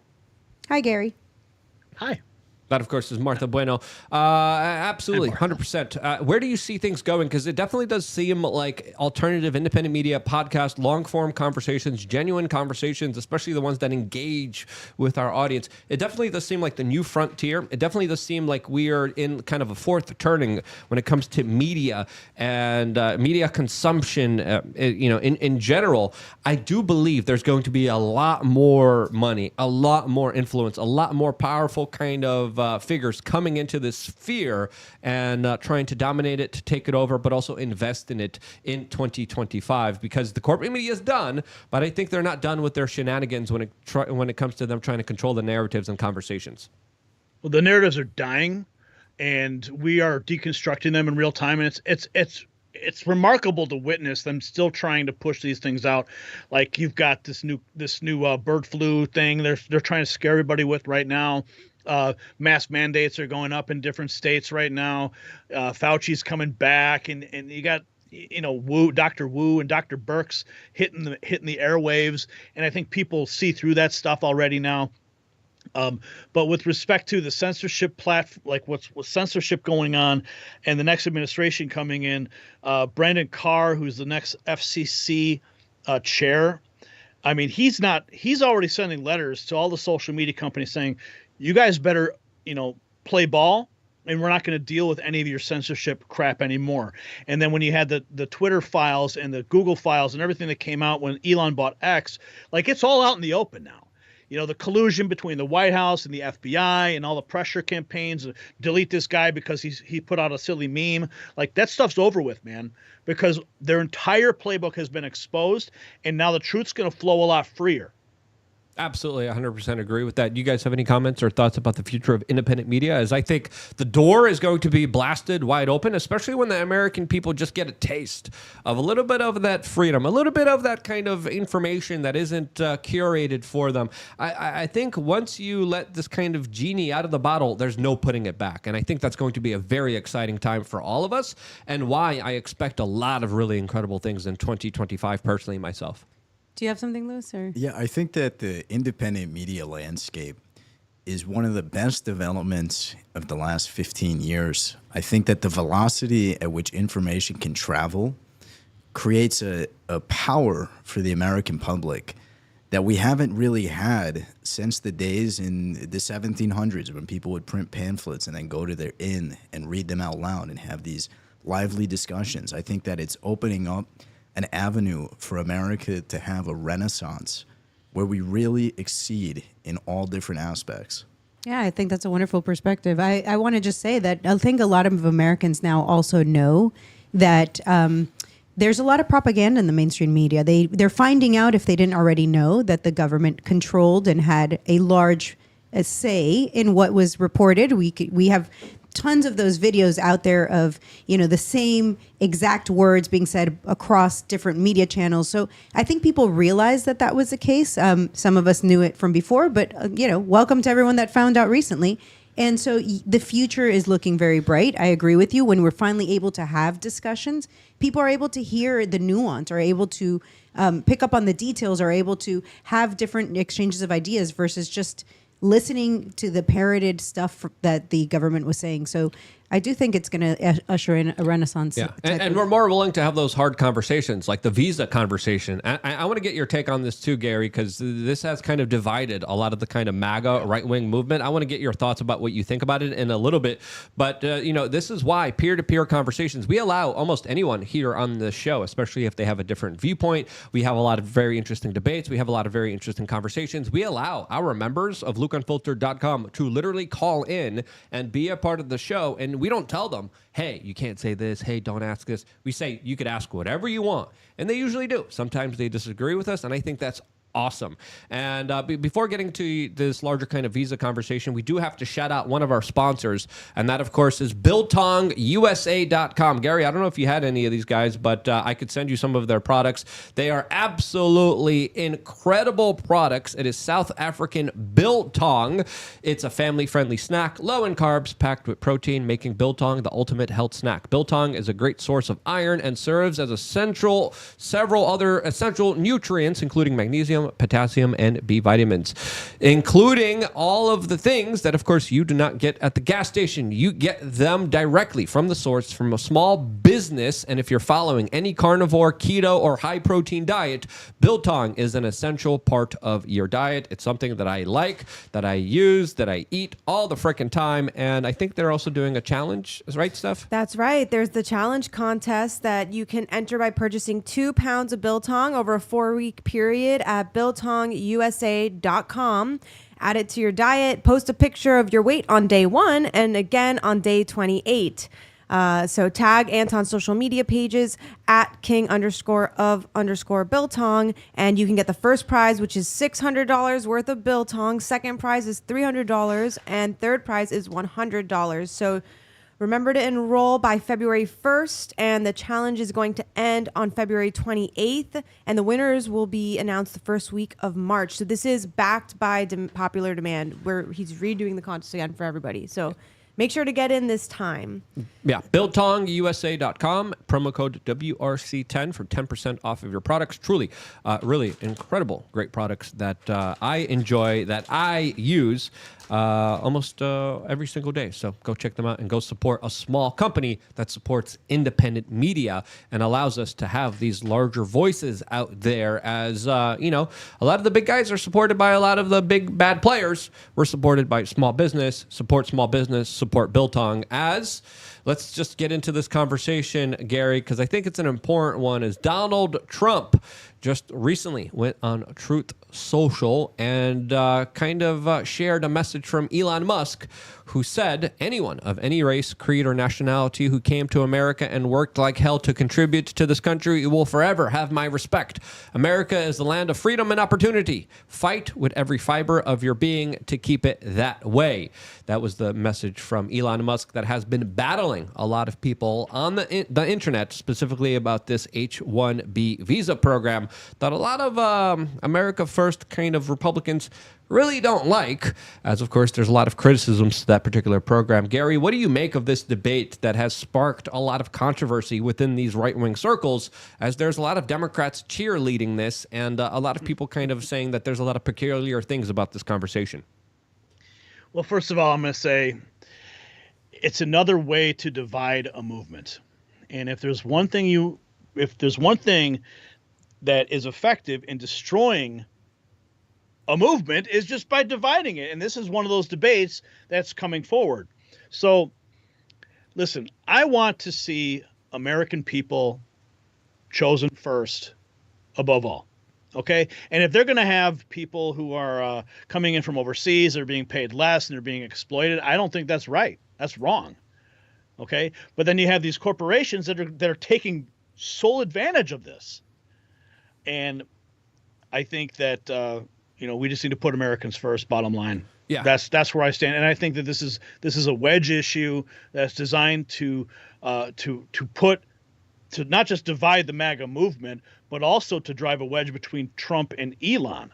And I think, I'm cheerleading this Doge group that they're putting together, the Department of Government Efficiency.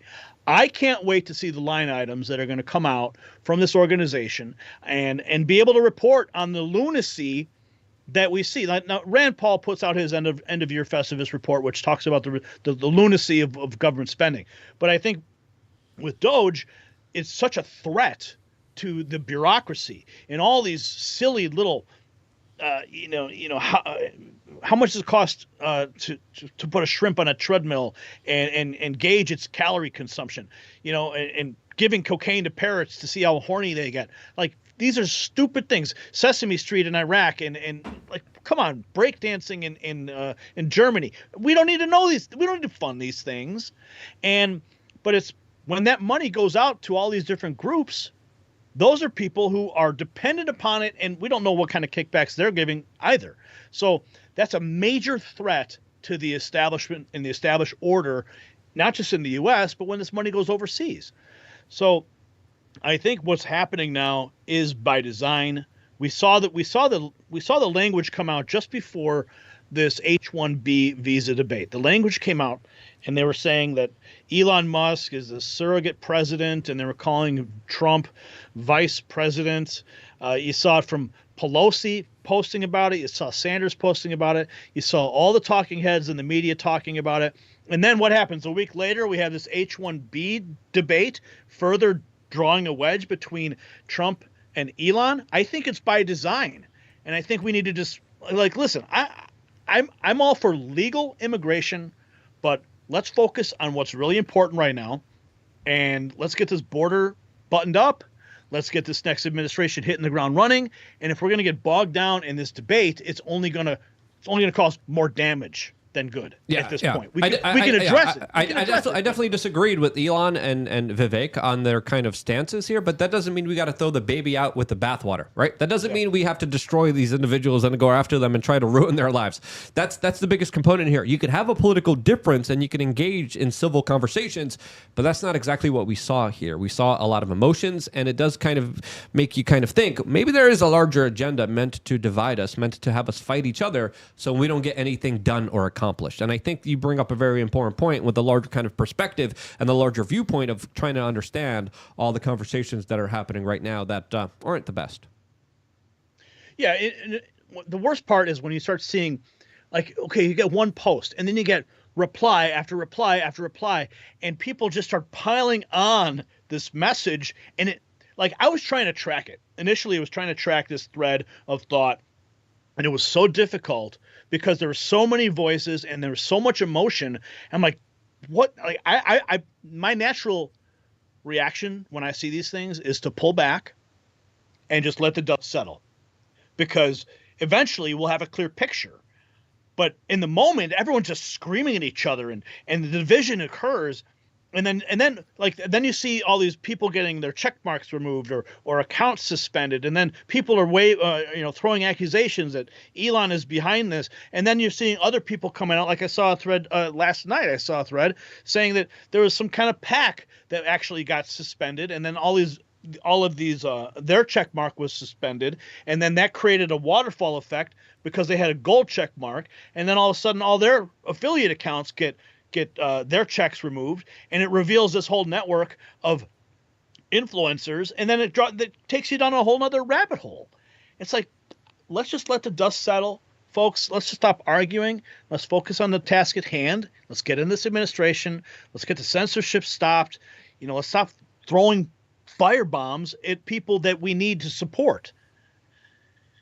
Yes, absolutely. Because there's a lot of people like Don Lemon that are coming online and saying, this is great. Yeah, you guys got what you should have gotten. You guys were bamboozled. I knew I was the truth teller here, as of course he had a big fight with Elon Musk, as Elon tried to bring him in on Twitter and then found out that his show was just the same kind of crappy show that he was running on CNN, as of course he was a very kind of disingenuous actor here throughout all of this. What do you guys think of this visa program? I know, Martha, you had some kind of dissenting kind of viewpoints on this as well. Yeah, but let's hear from a new voice. Louis, let's throw it to you. Look, I'm strongly opposed to the visa system as it currently exists, but I agree with what the speaker was saying, that we shouldn't let this be a cudgel to divide our movement, break up our coalition with. It's important to have spirited conversations, and there are some great people that are rising above the fray and posting information that needs to be had. We also have people on both sides of the issue that want to inflame tensions and distract and confuse the public from the important conversations that are being had. I mean, for example, why does the Heritage Foundation need a tax accountant on an H-1B visa getting paid $100,000? There are interesting questions and conversations to be had. Ultimately, maybe my side of the aisle didn't win this discussion. I don't think that the debate is quite over yet. But we have the next 100 days of the upcoming Trump administration that need to go flawless. We need to hit the ground. We need to do a blitzkrieg and get victory after victory. And it's not the time to mire us down with a divisive debate. I agree with that part of it. I think it's not the time for a divisive debate. However, it is time to talk about immigration because we do have a messed up system. It's very complicated. It's very convoluted.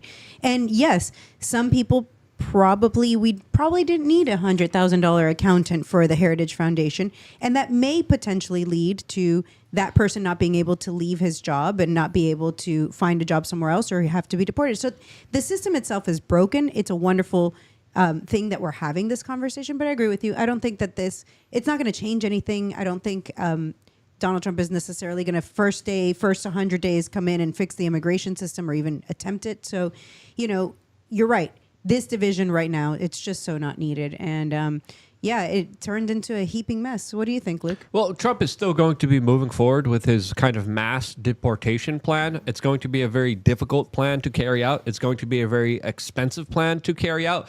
But it's something that I think him and his base see as a priority because it's about the future of this country. And the future of this country could be overwhelmingly Democratic to the point where there could never be a Republican president ever again. And that's why this immigration issue is so important to a lot of people. A lot of people take it seriously. I think some people take it a little bit too seriously, and they miss the larger kind of perspective of what's going on here. As overwhelmingly, yes, the American people have been absolutely discriminated against, have been absolutely screwed over by this program that has been initiated by the Democratic political party. Now, should it all be kind of recalled here? Should it all kind of go back to where the American people are actually prioritized? Yes. How do you do that? That's going to be a very difficult thing for Donald Trump to do, as a lot of people are expecting things to just magically kind of change, but they don't understand the larger power struggles that are going to be at play here. Gary, what do you expect for Donald Trump, since he's going to have a lot of uphill battles that are not going to be easy for him to have? So, we're talking about immigration right now, and I just came off my live stream, and one of the clips I was playing was from Charlie Kirk, talking with Tom Homan, and in that clip, and I've been saying this for weeks and weeks and weeks. What's going to happen next? This H-1B visa debate is going to be, far behind us very soon, because when they say day one, the deportations begin, that's day one when the cameras turn on and start chasing around these ICE agents and Border Patrol guys and Tom Homan as they go and start rounding up people. Now, if you remember the Elon Gonzalez photograph, the famous Elon Gonzalez photograph where he's being clutched by a family member and they've got a SWAT team guy pointing a gun at this little child in a closet, that was during the Clinton administration. You're going to see the media twisting every single deportation that the Trump administration is going to partake in. And it's going to create the visual nightmare narrative that the mainstream media loves to go and run with. Like the kids in cages stuff is going to pale in comparison to the media narrative that's about to hit us in late January when the deportations begin. So we need to brace for impact. And one of the things that Holman said during his clip with Charlie Kirk was that he had already instructed Trump that they need to do weekly press conferences where they hold up the pictures of all these criminals that they're deporting. Remember, Holman has already stated that they're going to be going to the prisons, they're going to be going to the jails first to get the criminals out of those locations and then send them back. They're starting with the criminals first.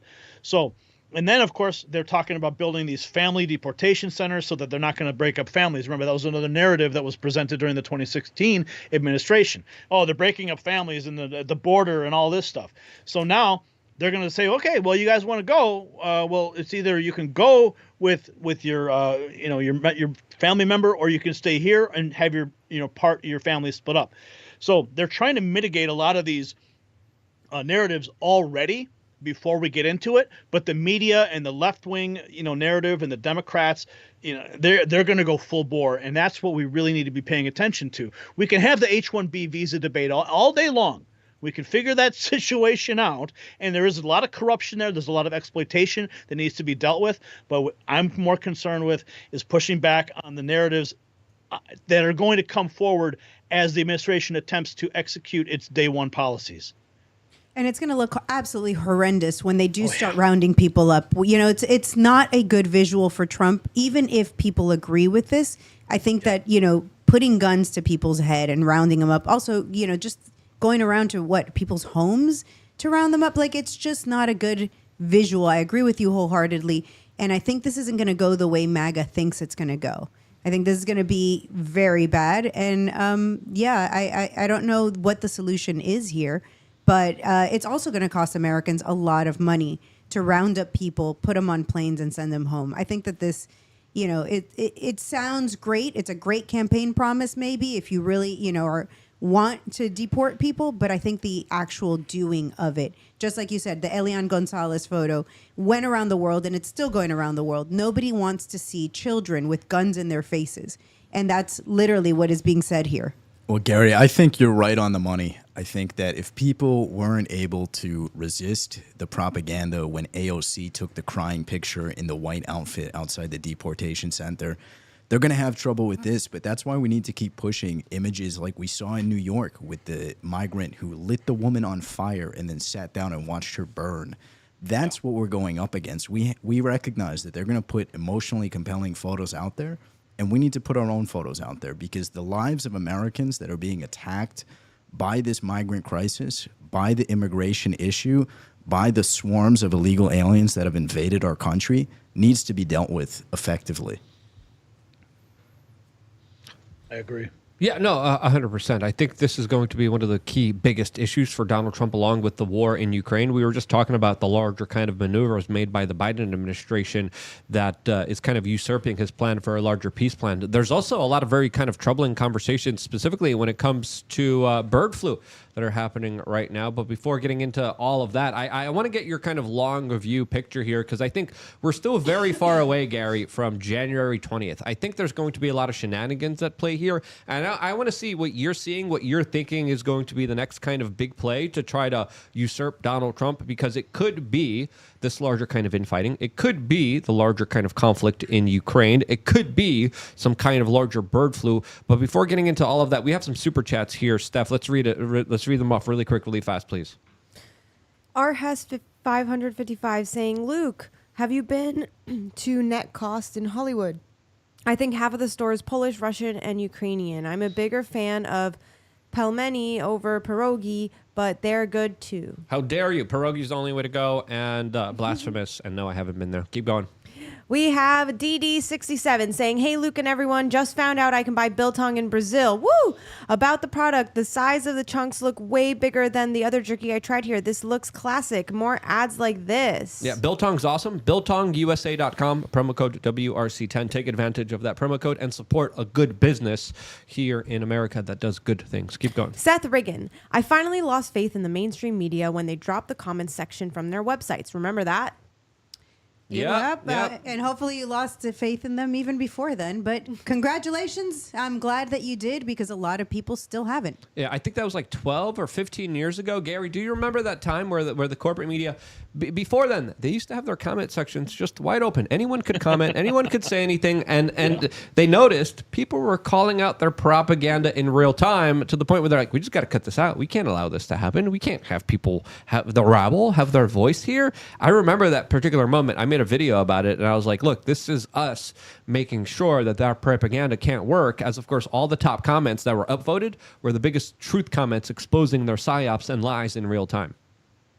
Oh, you can't have. I mean, you can't challenge the narrative on their own website.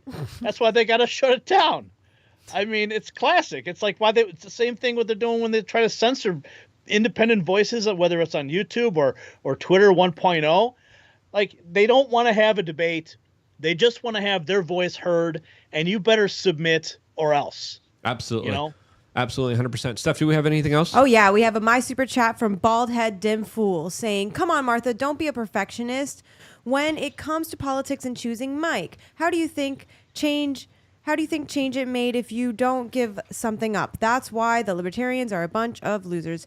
They want to be perfect while making no actual change." Maybe that might be true about libertarians, but look at what we've had all along. It's always been choose between this terrible person or this terrible person. And what did we get? A terrible person. So yes, maybe we need to compromise. And we did. I voted for Donald Trump. There was my compromise. But I'm not going to sit here and pretend that putting somebody who has been terrible in that position of power is somehow a good thing. You know, I'm glad you disagree with me. I think that this is exactly why free speech matters. And thank you for that disagreement. However, I'm going to keep pushing back because what do you get if I just sit up here and parrot and I'm like, oh my God, Mike Johnson, he's so great. I'm so glad he's getting endorsed by Donald Trump. You know what? Maybe somebody somewhere listens to us after a while and is like, yeah, maybe we shouldn't put this terrible person back into power. Maybe. Maybe not, but, you know, at least we try. Thanks on that. We got April Fierce Family G2G saying, "Elon is for transhumanism, actually. You can clearly discern this by his putting of the chips in brains. It all starts and manipulated by the use of health." I can agree with that. Yep, there's a fear of mine in there somewhere. I'm not taking the microchip. Are you, Gary? No. Good. No, sir. It's not just the microchip, it's the cameras at the airport, they read your palm at Whole Foods. I mean, it's literally everywhere. They want to have all of our information. Who knew that your palms were all different? But here we are. Joking? It's like a fingerprint. You know, it's like a blueprint. Well, we've been watching the progression of this technology for a very long time, and you know they got the smart chips and the credit cards, and now you can just take your credit card and you can wave it over the thing, and there's no contact. You know, and the next logical step for their technology, they already have it. They have the microchips ready to go. I mean, people are already biohacking themselves and putting their chips in their hands, and they can know their passwords. I mean, that's eventually where they want to take this whole thing. Absolutely. Yeah, we've been warning about the mark of the beast for so long, Gary. It's crazy. Even before a lot of people knew this technology was out there, we were saying, hey, there's going to come a time where there's going to be facial recognition cameras everywhere watching your every single move. And they were like, you're a crazy conspiracy theorist. How dare you? And then we have the TSA just take a little bit more and a little bit more and a little bit more of your liberties. And we were right all along. Alex Jones got arrested for protesting the national ID, which now is a real thing that, of course, every person now has to have in order to fly domestically inside of the United States.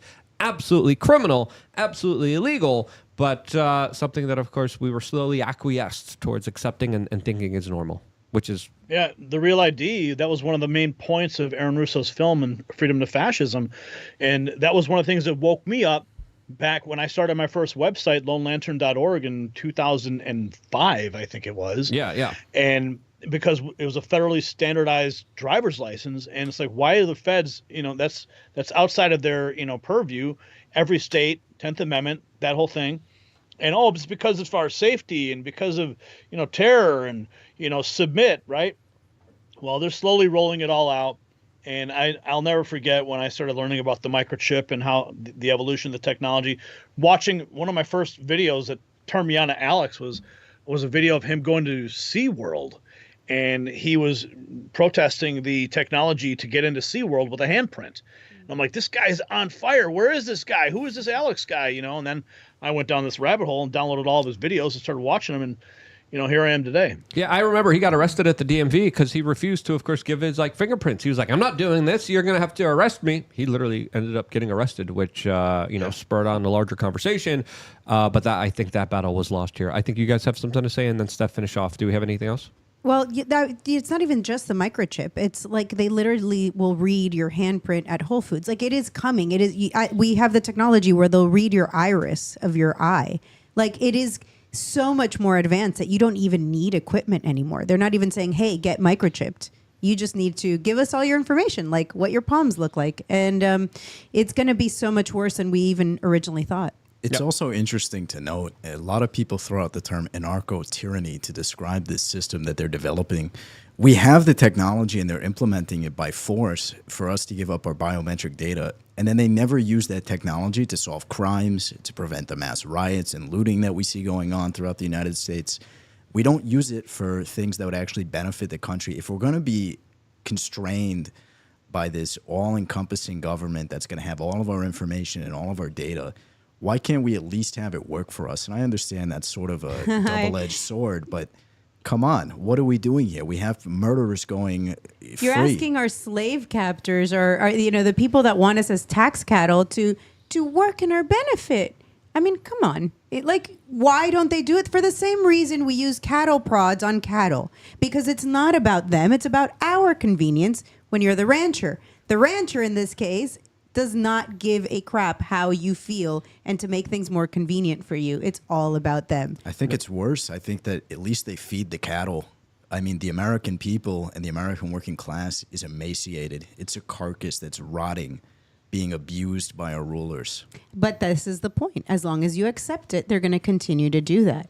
And so unlike cattle, that really doesn't have the brain power to fight back, cattle just don't. I'm sorry. Humans, we do have the power. And that is why they didn't want us to have these free speech platforms. And they didn't want us to be able to communicate and one person say to another, this kind of sucks, doesn't it? And then, it snowballs from there. And I'm not looking forward to see how they're going to constrain us in the future if we do have free speech. If we continue to have free speech and we start talking about these things and potentially organizing. I mean, it's history. If you look at history, every time there's a revolution, they need to quell that somehow. Every time people are like, this really is terrible and we don't want it anymore, they have to figure a way to appease you. And right now might be stimmy checks, might be, whatever it is that they're doing. But we need people to realize that this is what has always happened and will continue to happen. Absolutely. I mean, I think people should have opened their eyes during COVID, if not before then. But to see the amount of people that went along with it, I mean, I know people that were incarcerated during COVID, and they took the vaccine in order to get $50 extra for commissary. And that's sort of indicative of the broader American public, how Americans they just went took it along for with a this. donut. They were offering Krispy Kreme donuts for a shot. Yeah. I mean, talk about, seriously? What does a donut cost? Like $1 or $2? Or to get out of solitary confinement, which some people were forced to take that and then had really bad health problems afterwards, which was crazy. Let's finish this off because I want to get back to Gary and what he thinks is going to be the next big thing. Steph, let's read off the rest of the Super Chats. Kristen Megan TVs says, just wanted to say hi to my Rev Pack Marathon buddy, Gary. Oh. Nice. Kristen Meg is awesome. You know Kristen Megan, right?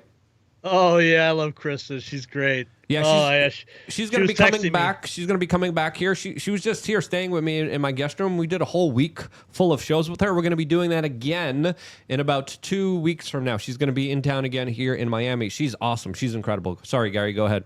Well, I plan to eventually make my way down and hang out with you when I can. So I'll look forward to that moment. Maybe check out your guest room too. Come check out, stay in the guest room. You could use my studio, and then we could switch over from my show to your show, and then we'll do another day where we switch over from your show to my show, and then we'll just continue using this main kind of studio that I have here for your show, and then you could go on vacation in between the breaks. We could go hang out and hit the streets here. Lots of really fun stuff to do here. We do tactical training too. We do a lot of fun stuff. We're doing a range day for our members, February 1st, in just a few days from now. So a lot of fun things happening here, Gary. You definitely got to come down. Let's read off the rest of the super chats. Corn Pop says cocaine parrot. I don't know what that means. Anything else? Yeah, I think it was from a little earlier, something that Gary had mentioned. And then we have Flan the Man 23 saying if Elon's crash out is an op, it's his own creation. And then in quotes, America first, but not for American. Elon and Vivek. Anything else? Bystander Syndrome says, by the way, when I repost your stream on Rumble, does that actually do anything? Like, what happens on your side? Thoughts on this feature? I have no idea. I haven't used it yet. Keep going. Okay, we got one more here from Andrew Lapenzi saying, Epstein 3T3 Club 33 greater than Disneyland tunnels. Okay, we don't know what that means, but Gary, let's get back to the conversation here, because I think it's still a very long time between now and January 20th. How do you foresee these next few days? Because I see a lot more dirty tricks. I see a lot more dirty moves like we saw in Syria. I see a lot more kind of finagling of a lot of different stuff that could be on the forefront here, that could be game-changing, that could be very serious. But do you think there's going to be a smooth transition of power here? Well, first of all, they're sending billions more to Ukraine. It's like they're just draining the piggy bank, like, of everything it's worth right before Biden leaves, because they know that's about to dry up. So I think there's like they're raiding the Treasury right now, and the defense contractors are putting in their last minute requests for making more ammunition so they can send it to Ukraine. The congressmen are going, yeah, look at how much money we brought back to our district over here. So you've got that going on one side of it. And then you've got this other narrative that's just developing now, which is this new pandemic 2.0. I'm not sure how much weight that's going to hold, but it's still a narrative that's developing. And this bird flu stuff, keep a close eye on that as we see, because I personally thought they were going to try to pull this bird flu stuff before the election, and they didn't. And I was definitely wrong in that projection. But for them to go ahead and pull this now, and with this guy, Dr. Peter Hotez, he said, about a month ago, he said, get ready for day one of the administration with this new pandemic. So, you got to be very careful. When they start telegraphing this stuff, you should listen to it, at least take note. And then, of course, you have what happened in Syria, the breakdown of that country, and then you have what's continually going on in Israel and Ukraine. At least right now, we're seeing some whisperings of peace talks. Putin said he wants to go to Slovakia and have the peace talks initiated there, which is a NATO country, which is kind of strange. But at least there is some early rumblings of peace. I know everybody, and I've been concerned about the amplification of war in Ukraine with the green lighting of long-range missiles by the Biden administration, launching them into Russia. The amplification of that situation. I'm hoping now that with the talks of peace, we can see a little wind down there.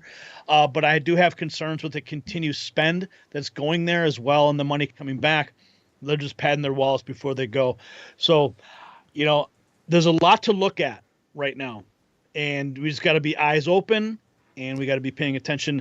I think the pandemic stuff is scary, but I think the American people have seen through it. I mean, when that whole thing started in 2020, I had my own reservations. Despite all my knowledge, I had my own reservations initially, but then we saw through it, and then we wrote it out, and then we exposed it, and we exposed it in real time. We got censored to hell for it, but right now we just got to be very acutely aware of every single narrative that's coming out. The division, like we just talked about with the division, trying to divide the MAGA movement. You know, the the mainstream media taking a victory lap around, going, "See, look at you guys. You sound like, you know, all the infighting," and they're celebrating it. Well, we can't give them that satisfaction. We got to unite as a movement.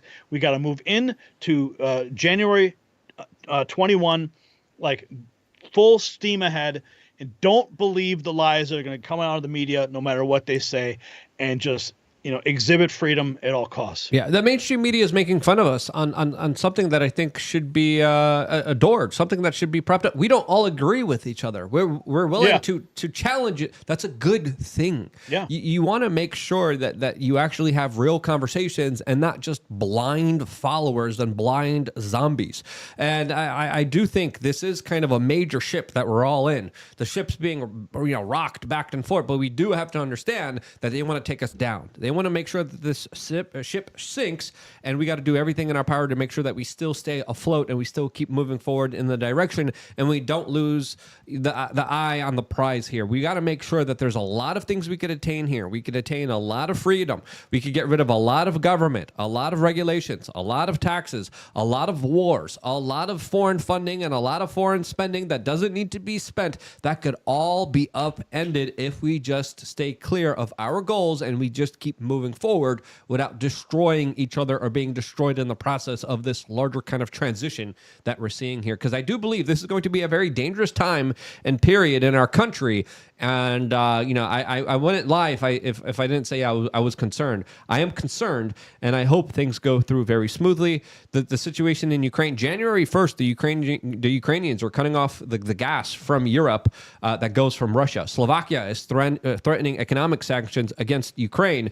And the situation truly could unfold to a very crazy one that could engulf all of us and create a situation where, you know, the Russians are already being accused of cutting down the internet lines between European Union countries. So this is a major situation that's escalating very quickly, and I just hope cooler heads prevail. We have Luke, there was one wild card I didn't mention, and, you know, I've been covering it extensively on my channel about these drones in New Jersey, and everyone's talking about it. What are they? You got mixed messages from all sides. You got one congressman going, they're from an Iranian mothership off the coast. You got Donald Trump saying, you know, yeah, we know where they are, and they're in garages. You got and then you got, you know, I got people texting me who have connections with, you know, high level stuff, and they're saying that they're sniffing for dirty bombs and there's and nuclear material. And then you got this next. Then they find that there's a medical device that's gone missing, which could be a cover for the whole damn story of these medical of the nuclear sniffing of these drones. And then you got people saying that they're shape-shifting UFOs, and you know, listen, I don't know what the hell's going on over New Jersey, but if there's anything, when the government's telling you two different things, I don't believe a damn thing of it. All right, I don't believe anything they say. Like what came today with the Catherine Herridge and the Havana syndrome and the CIA whistleblower, and they're trying to point the finger at Russia again. Like, come on. Like, I just don't believe anything they say anymore. I never did.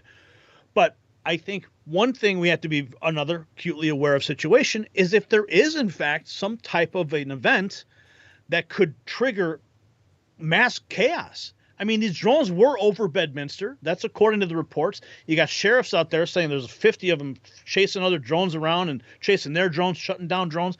What the hell is going on? And then you've got the inauguration around the corner. I mean, that's a very concerning situation. And what I think is funny is that John Rich posted something that, and this is something we noticed about the drones also, is that they weren't flying around on Thanksgiving and they weren't flying around on Christmas.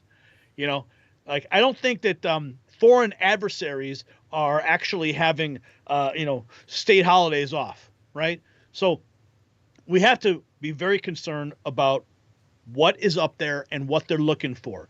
Because if they are ours and they are sniffing for nuclear material, well, it would make sense that they might take off a freaking Christmas holiday because they're state operations. I don't know.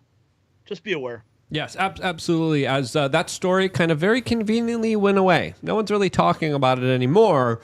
And now we're just hyper-focused on, of course, the internal MAGA battle, and now these larger kind of bird flu kind of rumblings and potential larger mandatory medical procedures that now the government is kind of hinting at them possibly utilizing. So again, weird times that we're living in. We got another super chat from Pamex Dax saying, consider staying in for New Year's to be safe. Now, I wouldn't live my life in fear. I do believe we do have to be very kind of vigilant, very aware of what's going on here.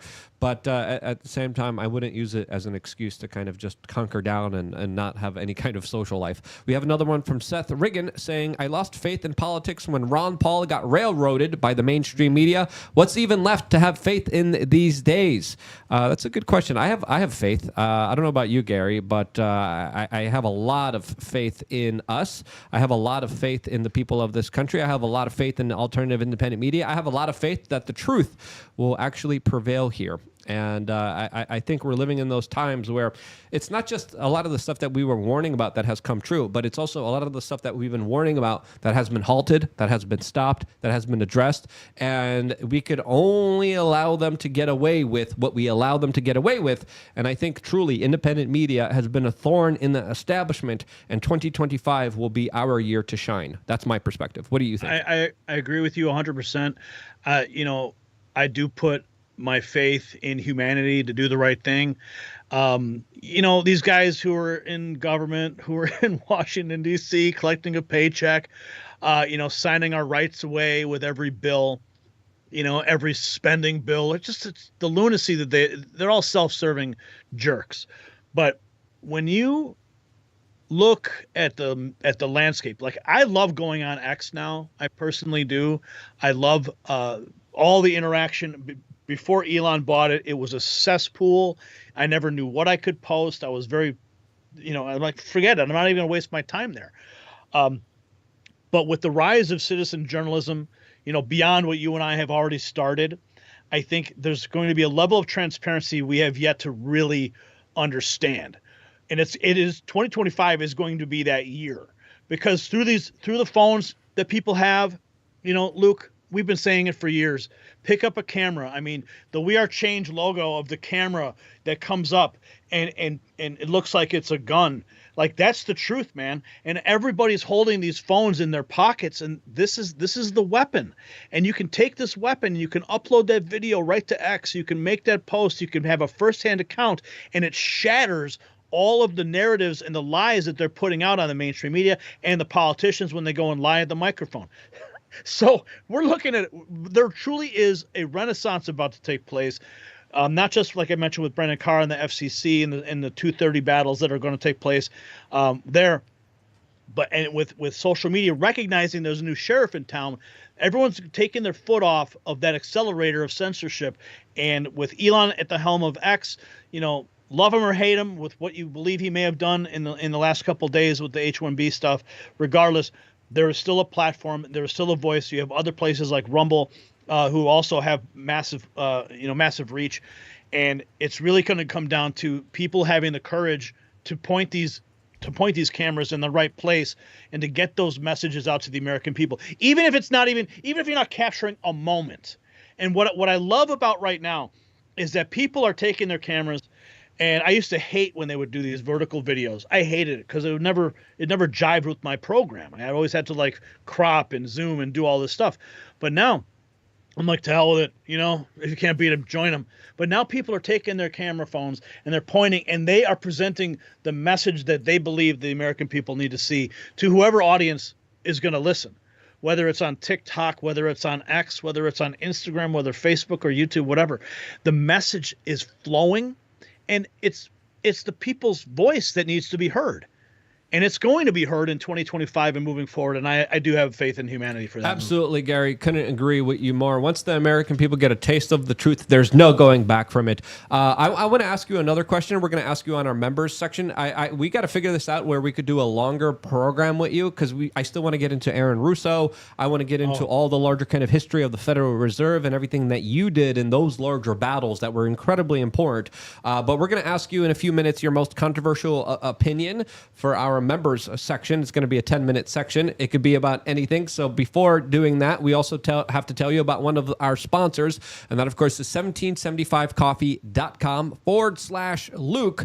As, of course, it's time to support the companies that support us. Rumble is one of these companies that supports us, and they have a product. They have a coffee. Really good coffee that, of course, we use here in this house that I drink every single morning, and it's 1775 coffee because it's time to make your mornings great again. If your coffee tastes like it was brewed in a UN meeting, well, it's been watered down, directionalist, and catering to the lowest common denominator. You deserve better. Enter 1775 Vitality Coffee, bold and built for patriots who lead, not follow. Lion's Mane and Reishi sharpen your focus faster than calling out fake news, while Cordyceps powers up your energy like a Trump tweet at 2 a.m. With those hand-picked Bolivian beans, they're so bold, they make Starbucks taste like it was brewed with the tears of woke baristas. No fillers, no compromises, and proudly backed by Rumble, the platform that stands for truth, independence, and the fight for freedom. Head to 1775coffee.com, use code Luke for 15% off, and make mornings great again with coffee that delivers bold flavor, uncompromising quality, and the freedom Rumble defends every day. Yep, and it's really good coffee, 1775coffee.com/Luke. Promo code Luke, get a significant discount on your coffee, and it's really good coffee while you're also supporting independent media on Rumble. Gary, I think you're also on Rumble. You're also on YouTube. Where can people go to find more of your incredible, amazing work that you've been doing for about 20 years now? Where can they go and support you? 20 years, man. It's crazy. I know. Time flies, man. When you're fighting the globalists and the satanic, you know what? Man, time just flies by. Yeah, I talk with Mark Dice quite often, and we always we can't believe how long we've been in this fight, and always reflecting on the different guerrilla styles of journalism we've had to do to get a message out. But right now, the message is, we are on Rumble. Next News Network, look us up. We're on YouTube, look us up there, Next News Network. We're on X, Next News Network. We're on Odyssey, we're on BitChute. We're on all the things. You find us there. Yeah, we have you linked in the description so people could go find your work immediately. I think you're the first link in our description so people could go and check out your work. I really appreciate your time. We still have one more small segment with you that we're going to be going to the members. Before we do, Martha, where can people find out more information about you? Well, you can find me here on this show normally Mondays, Tuesdays, and Wednesdays from 6 to 8 p.m. Eastern Standard Time, thebestpoliticalshow.com, or you can find me on X and on Instagram at Bueno for Miami. X is my favorite platform. Find me there. Lewis, it was great having you. Come back anytime. Where can people find out more information about you? Thank you so much. If you want to find my stuff, I'm on X at Radical Shanker, Shenker. If you want to see what the fake news says, you can Google my name and have a laugh. Awesome. I don't know what I will find. I haven't Googled it myself, but I will probably after this broadcast. Steph.